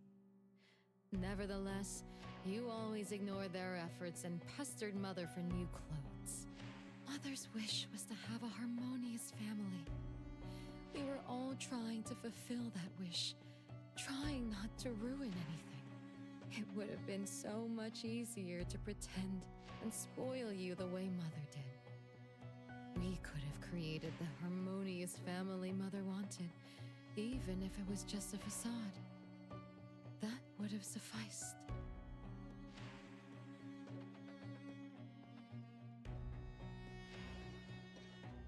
But we couldn't. Even after all your mistakes, we couldn't help but love you like real family. You were our most precious little girl. However, in the face of death, in the face of the curse you brought upon us, even the most sincere love wears out. From the moment you were born, we've been shrouded in the shadow of your curse. The most unforgivable thing is, Mother, she who brought us into the world, was the one to pay the ultimate price.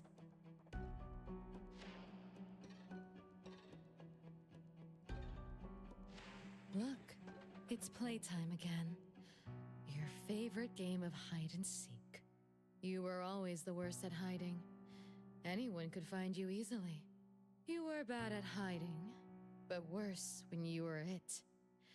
Once, you turned the house upside down and still couldn't find anyone. I remember. It was getting late, but the house was so quiet, so empty. I remembered the ghost stories you told me. I suddenly felt the paintings were staring at me, and the tables and chairs were slowly moving. I thought you left me behind. You finally remembered. But now, looking at it, the opposite is true. You're the one who abandoned us.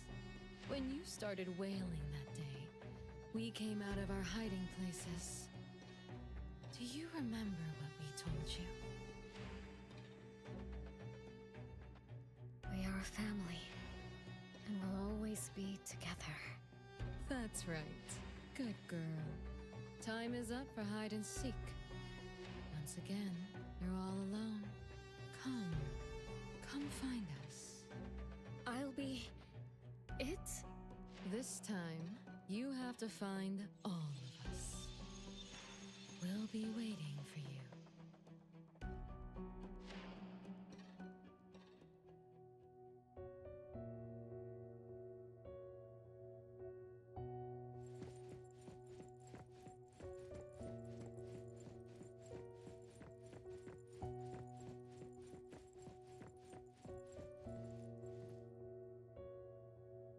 It's a gift from Mom to all of us.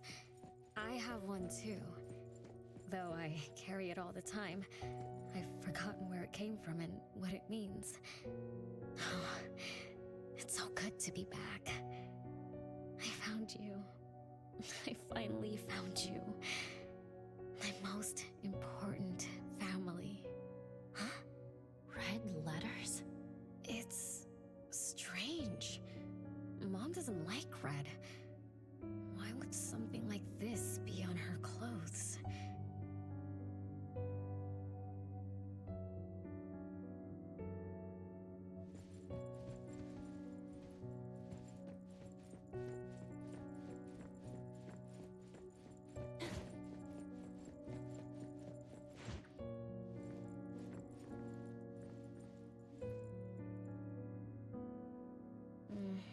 I'm still bothered by those red letters.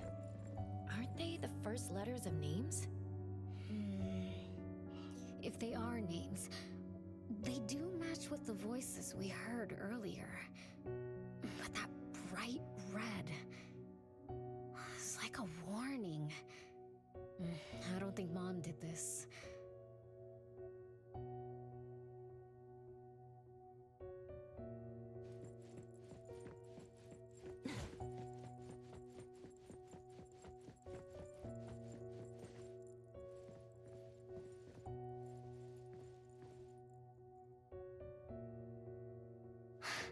They truly loved me once. Which is why now they hate me so much. I understand. I'm sorry for making you go through so much in the past. I'm sorry I'm only learning this just now. But I'm grateful that I finally do. Big brothers and sisters, what can I do for you? I came back here because there was something I can do. Right?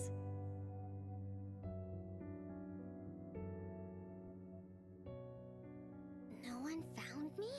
Yay! I'm about to win! I already told you I'd win this time.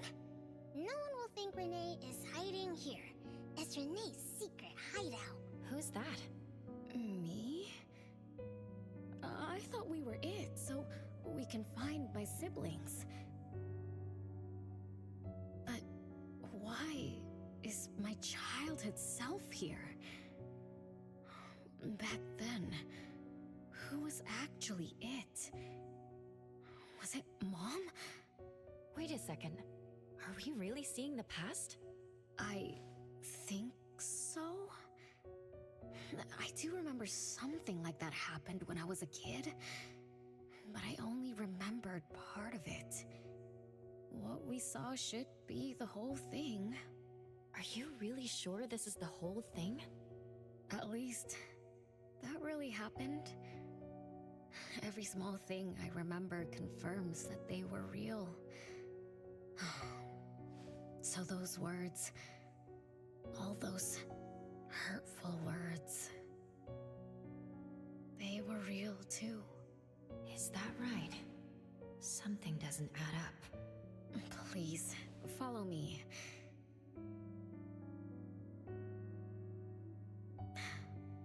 That's my hideout.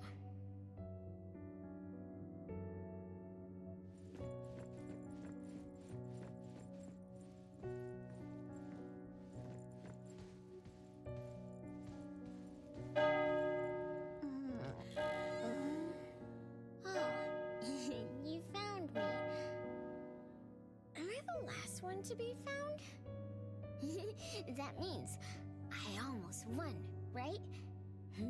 Next time, I'm going to hide somewhere no one can find. Oh, are we going to eat soon? Remember to wash your hands before eating. My big sis and big bro will check. If I don't wash my hands, he'll pinch my cheeks. He always says my cheeks are like the softest dough. He only says that because he wants to pinch them. I'm going back now. Is this the last puppet? No. The last one is here. Look, another letter. R. I've always carried this puppet around. Why is there a red letter etched to it too? It must mean... You finally arrived, Renee. Yes. Big sis, I'm back. But you still don't understand. All you did was watch a replay of how our family met our demise. You must have enjoyed how we cursed ones relive our miseries day after day. No, big sis, that's not true. The audience, forgetting they were part of the play, denies their sins, as if forgetting would make it all go away. Have you ever wondered why you forgot this home? Forgot us? Were you forced to forget, or were you unwilling to look back? Renee, you can't lie to yourself. I forgot about the family because I was escaping the past. Looks like you've finally found the answer. Yes, I was born from your desire to escape everything. You left all the painful memories of home with me, so you could live carefree in your blissful ignorance. And I will forever call you back, trying to make you remember. You belong here. You belong to our family. So one day, you will knock on our door again.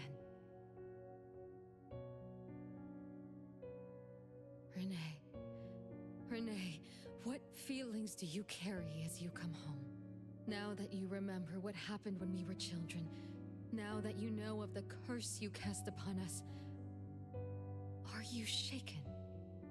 Do you even feel the slightest bit of guilt? You won't. You've always been selfish, greedy, and reckless. You betrayed the very purpose we were born to follow. To love Mother, to be with Mother, and exist only to fulfill her wishes. I'm so sorry. I'm so sorry. You shouldn't apologize to me. Have you ever thought about our mother? Our mother who exists outside the flow of time? What could be her ultimate fate? Mom? What happened to Mom? She She gave you everything. All her love, all her life, and that thing. Her eternal present, which would have sustained Mother's immortality.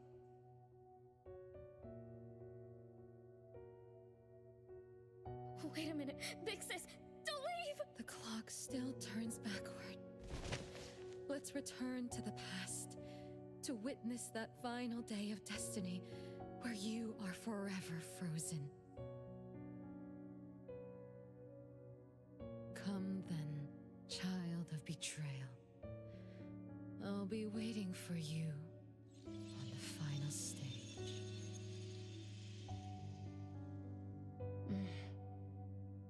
Yes. I betrayed this family.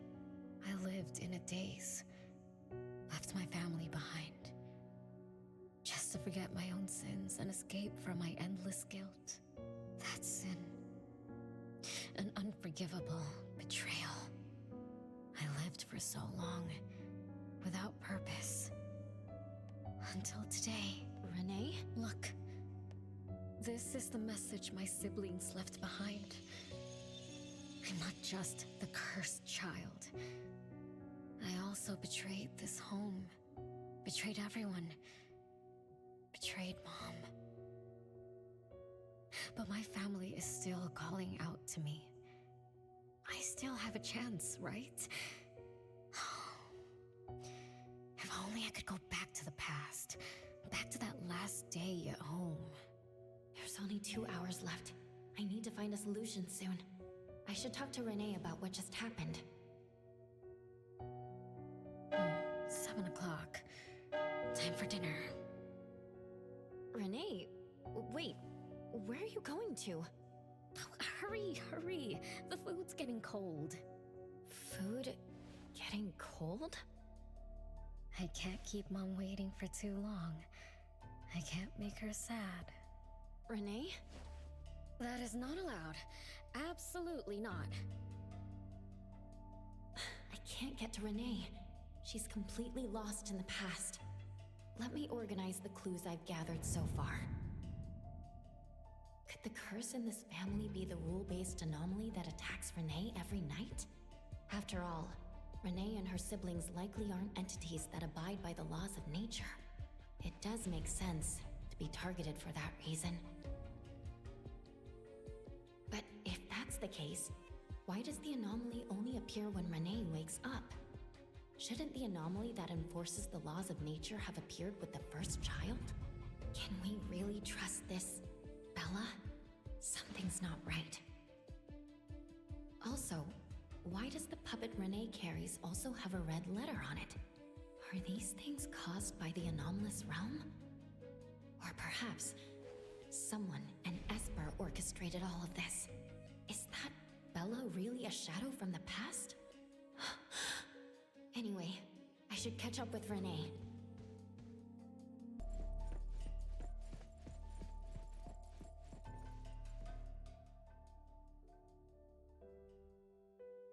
What's wrong, Renee? You haven't eaten much. Big Bro's cooking is great. I'm just not hungry. The Mighty King looks tired. He's not moving at all. And won't even sing anymore. Your little cricket? Yeah, my favorite one. Did the Mighty King die? He was still wiggling his whiskers around confidently yesterday. Or maybe he's just in a bad mood. Like me. I don't know. In my garden, the cherry tree sprouts green buds, while my little Renee blooms with laughter. Each day, withered leaves drift down, returning to soil, resting peacefully with insects that will never sing again. Such is life, a circle without end. Don't be sad. You'll catch new crickets, with shinier shells and better songs. But I want to play with the Mighty King. He's been with me for a long, long time. Is there anything after death? Will we die too? I know. It's a world where you're all alone. No mommy, no big brothers or sisters. Just a world that's always dark. That sounds scary. I don't wanna... Scary? You're funny, Renee. Can't move, can't hear, can't see. That's no different from when we were sleeping in our wooden boxes. Dying isn't that big of a deal. Being alive is much better. I want to be with Mom and everyone forever. Appraiser, you're here. Wasn't I immature back then? My time with my family was running out. Mom had to witness my siblings enter the final countdown. Yet she still had to answer questions like that. Mom, who loved us deeply, must have been terrified of losing us, too. Appraiser, could we go see her? I just need to see her a bit more.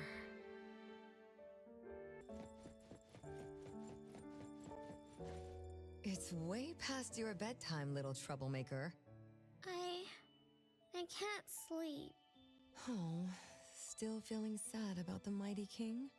Bella told me I'd feel better if I cry.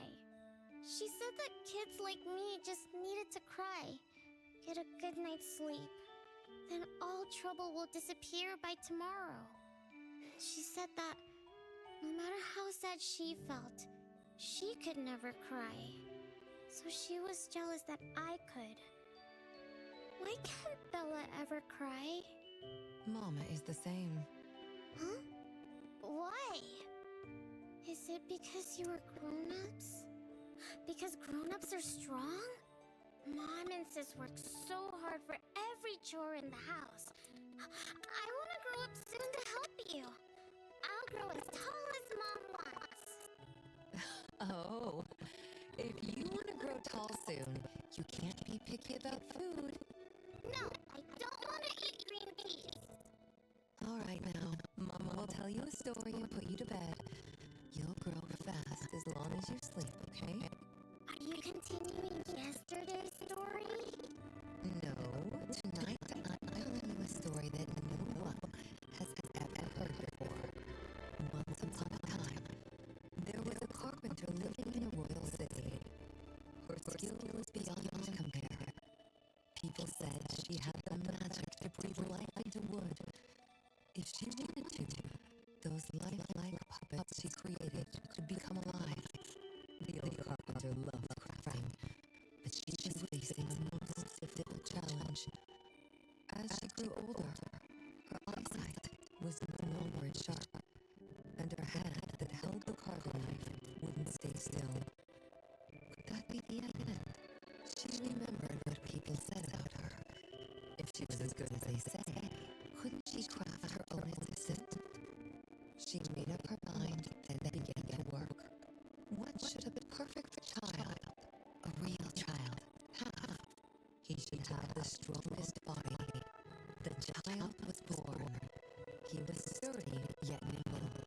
And once his spring is sprung, he could run 2 laps in the royal city with no one able to keep up. Everyone congratulated the old carpenter, but she shook her head and said, "No, this isn't a real child. What should a perfect child, a real child, have? He should have the most beautiful face. The child was born. His beauty caught everyone's eyes. The king invited him to dance at the palace for guests. Everyone congratulated the old carpenter, but she shook her head and said, "No, this isn't a real child. What should a perfect child, a real child, have?" More puppets were born from the old carpenter's hands. An entertainer who could make children burst into laughter. A grand magician with unpredictable tricks. But no, she shook her head and said, "No, these aren't real children." One night, the old carpenter sat at her workbench, designing the blueprints for her next child. All the puppets quietly stood by her. Suddenly she shivered. The window wasn't closed shut. The howling wind swept away all the warmth from the room. The old carpenter stood up to shut the window, then went to the fireplace for warmth. For a moment, she had an idea she didn't fully understand. Perhaps the dancing candlelight added some warmth to the puppets' faces. She realized that puppets get cold too. The old carpenter took off her scarf and picked up the blanket from her lap. She made sure all the puppets were snug and warm, then went back to her table. Her pencil swooshed around as she began sketching. Soon, a puppet took shape on the paper. She picked up her knife and began carving on the most ordinary piece of wood. Soon enough, a new puppet was sitting on her workbench.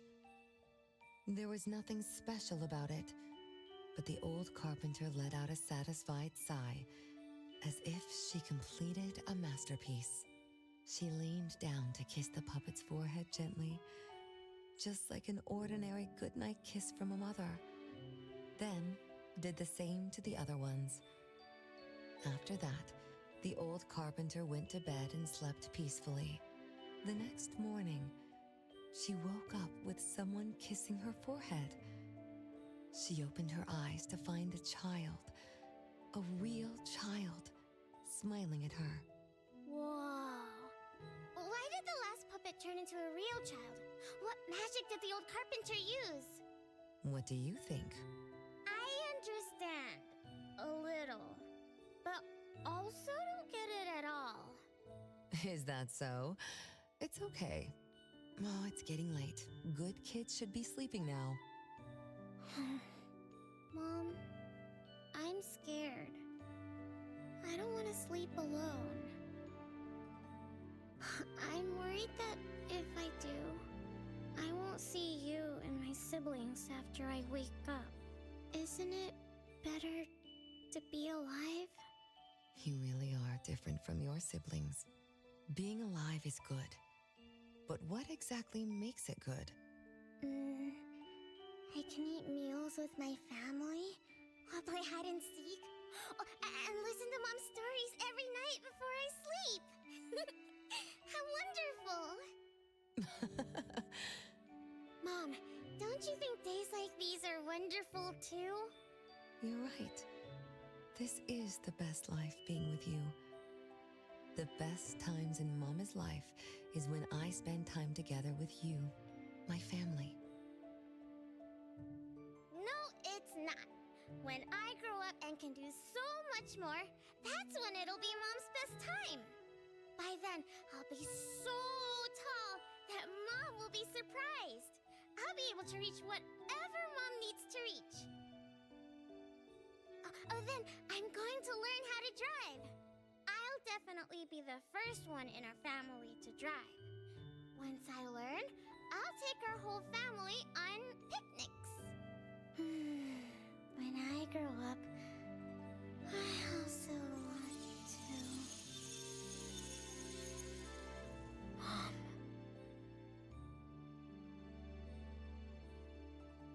Live. Live forever and ever. Do you remember now? That most selfish and greedy wish you made to our mother. With our death sentence, we should have turned back into puppets over 50 years ago. Have you ever wondered why you've been able to escape the debt collector until today? That's the secret that granted eternal life. The secret that froze Mother's body and soul at that very moment. And the price she paid for this eternal moment. Exiling herself out of the mortal world. Living without worry or care. Without joy or sorrow. Without thought or feeling. She should have been enjoying her unmoving life. And we should have been nothing but puppets she made on a whim, with the sole purpose to serve as her children. All we had to do was live under Mother's roof, love her, be loyal to her, and fulfill all her wishes. It should have been that way, even when faced with the registry, faced with the curse you invited. All we could do was to give everything we got and do our best to fulfill our mission until the countdown ends. But what about you? You endlessly sought for Mother's attention, affection, and everything she could possibly give. Now tell me, on that final night, what did you wish from Mother? I told her I wanted to grow up fast. That's right, honest child. And then?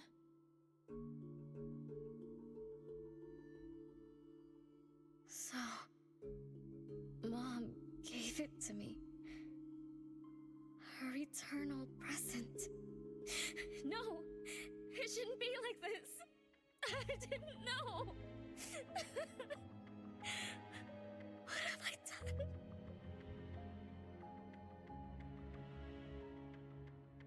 Renee, it's not like that. Yes, the eternal present that should have protected Mother is now in your eyes. You didn't just betray us, but also the person who loved you most. So tell me, how does that make you feel? Guilt? Regret?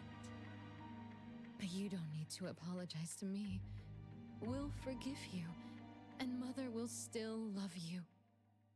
You're still our adorable little one, our innocent troublemaker. Forgive me? I can still earn your forgiveness? And Mom will also? Yes. As long as you give up the eternal present, cleanse yourself of your greed for life, we will forgive you for the sins you committed. Come, Renee, my sister. Come to us. We're all waiting on the other side to reunite with you, never to be separated again. Don't listen to her.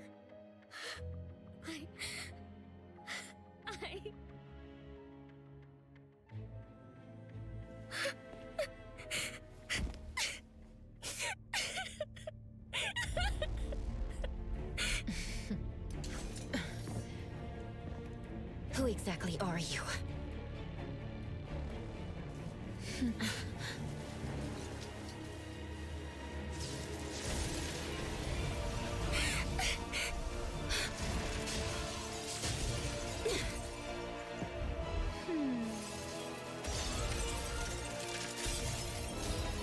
Watch out!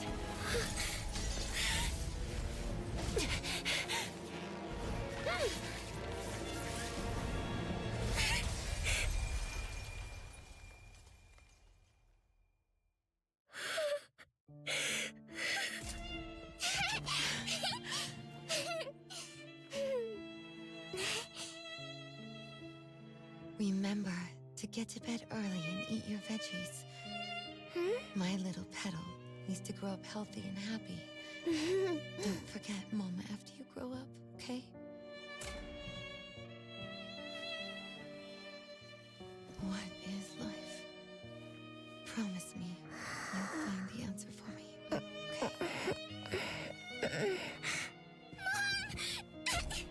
Where are you going?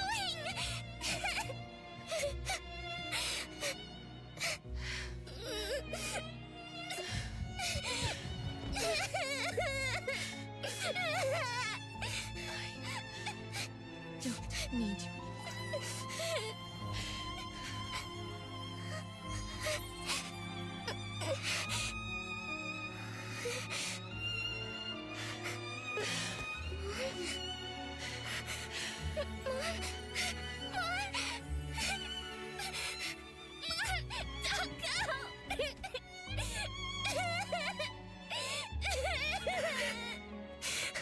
It's all my fault.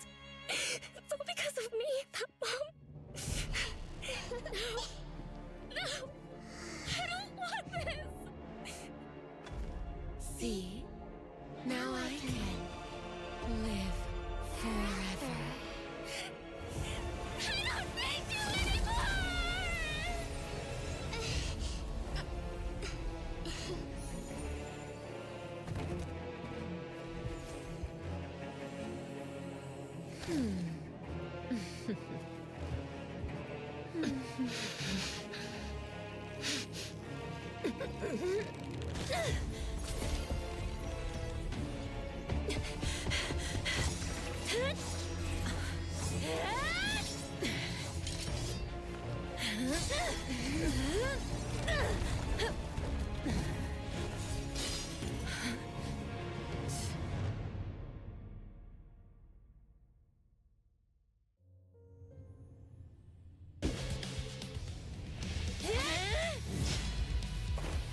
You. I won't let you do this! Such arrogance!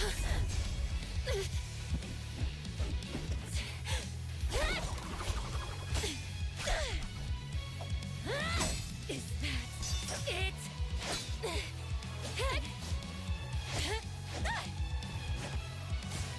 Come again! As you wish! Interesting.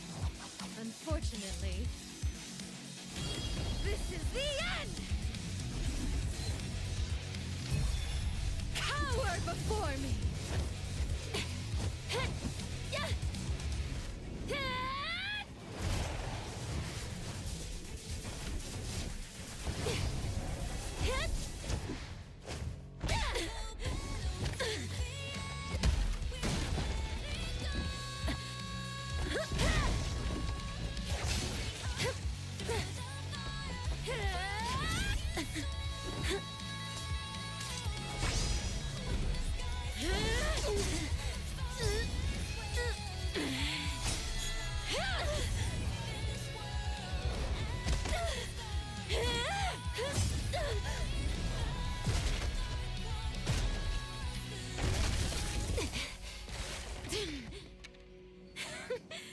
That look on your face. I like it!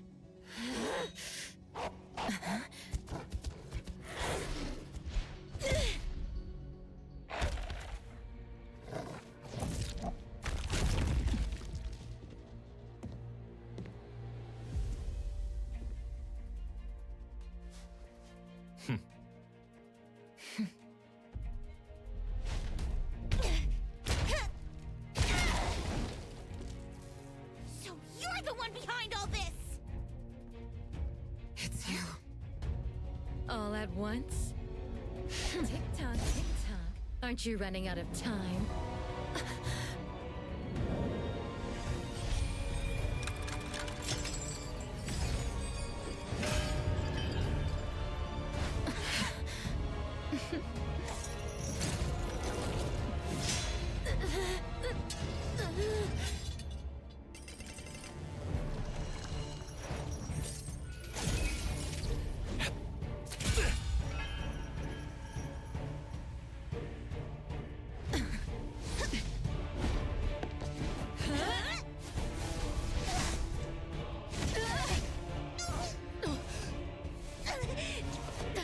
You're slower, Daffodil. Is this little cutie distracting you? I wonder when she dies, she'd be just as charming!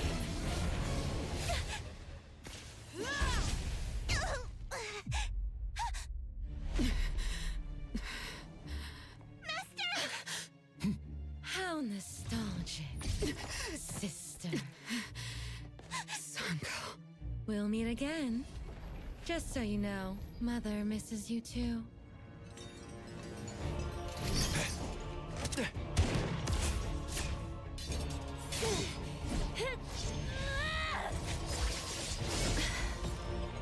Daffodil! I'm fine.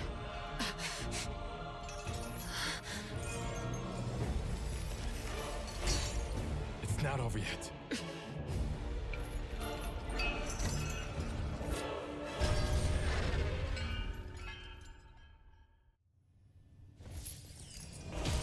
Is everyone okay? I'm fine, but Daffodil, are you okay? Master got hurt the worst, and it's all because of me. I'm fine, really. It's good that you're okay. Renee's unharmed too. Just dizzy from breaking free of the anomaly spell.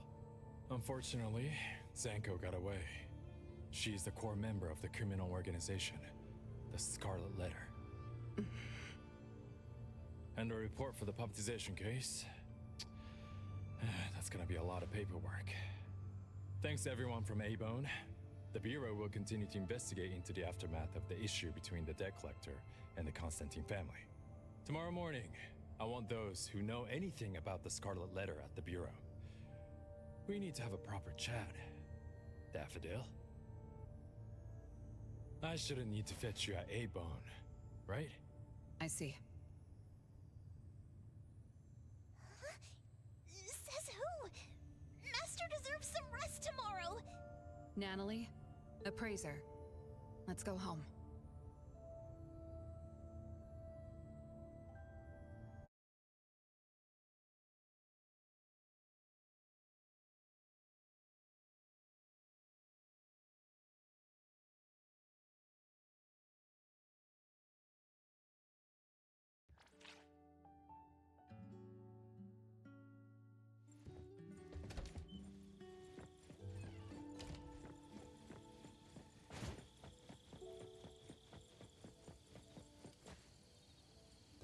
How are your wounds? You should rest earlier tonight. It'll be fine soon. And how are you? Are you okay? Her Esper ability can affect people's minds through auditory and visual hallucinations. I see. So all the stuff Renee and I saw were illusions layered on top of the debt collector's anomalous realm. Or rather, an illusory world tailor-made to her understanding of Renee, after thoroughly excavating Renee's thoughts and feelings. In other words, Zanko used her Esper ability to alter the family's history, making Renee believe she was responsible for her family's deaths, leading her to voluntarily give up her eternal present. The eternal present probably requires the owner's verbal consent before it can detach itself. An anomaly that can grant its host immortality must be incredibly rare. The Scarlet Letter has acquired more than one rare anomaly. The incident at the Abisu auction was also their doing. With these reckless hits, it's like the Scarlet Letter is announcing their arrival at Hethero. This is just what their leader, Madame T, will do to demonstrate her superiority. Madame T? Is she the mother Zanko spoke of? When she said, "Mother misses you too," could it be... I should have killed her back then.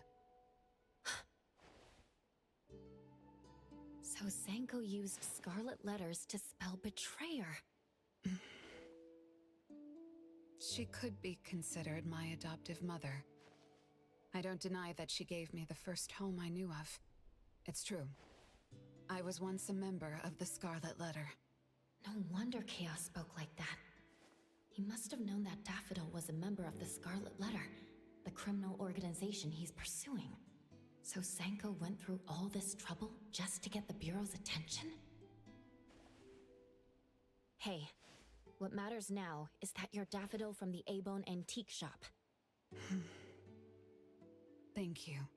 You're a good person. It's getting late. Good night, appraiser.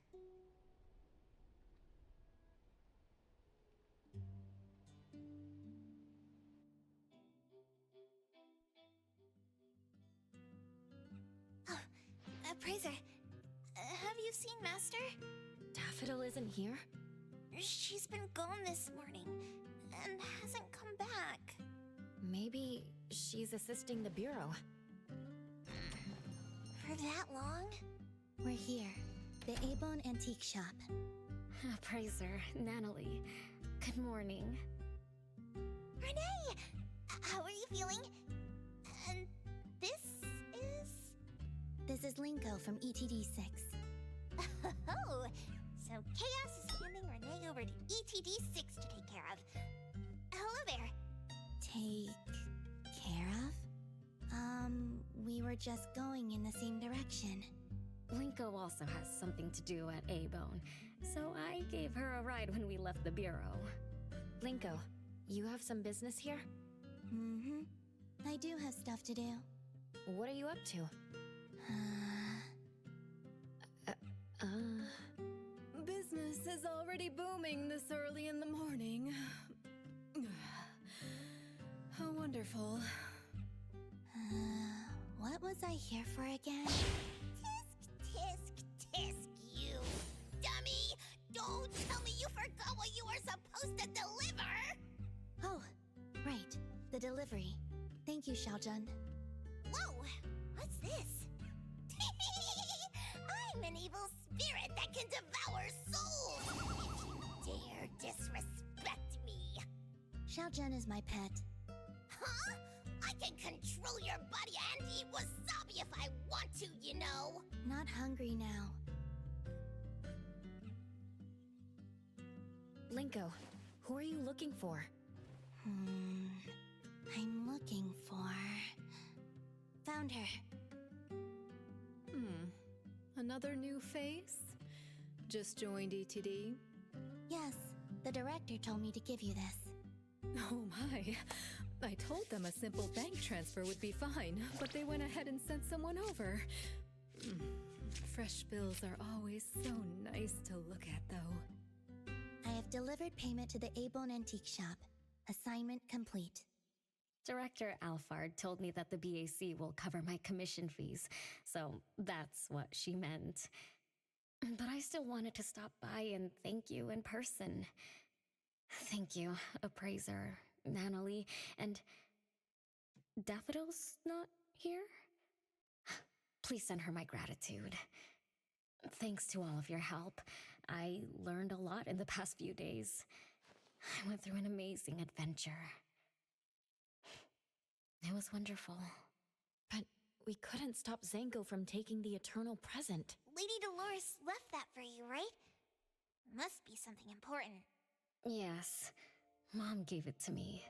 It's a precious treasure that protects me from the debt collector. It froze my life on the day the countdown ended. My time stopped flowing, and I was forever living in the moments between death's arrival. I was tossed outside the flow of time and taken away from this world, where the years still pass and the seasons still change. For me, the eternal present negated the meaning of time. I gradually lost touch with my past and became unaware of everything happening around me. Every little thing in life that becomes precious because of the flow of time. In the end, I forgot what Mom and my siblings expected of me. I forgot why I was born and why I even existed. Until now. Was that really living? That was the secret, or rather, curse, of the eternal life Mom and I possessed. Mom was also affected. She found life dreadfully boring, so she hoped that our companionship would ease her eternal loneliness. It might have been fortunate for me to lose the eternal present, but honestly, I gained so much more.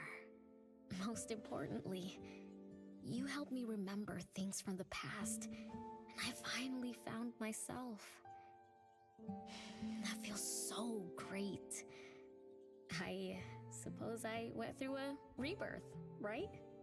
I'm so happy for you, Renee. What about the debt collector? Don't worry, I have a solution. Well, in addition, to make the most of this precious rebirth, I've decided to travel around the world. I'll probably leave Hethero for a very, very long time. So for each and every day ahead, I wish you good morning, good afternoon, and good evening.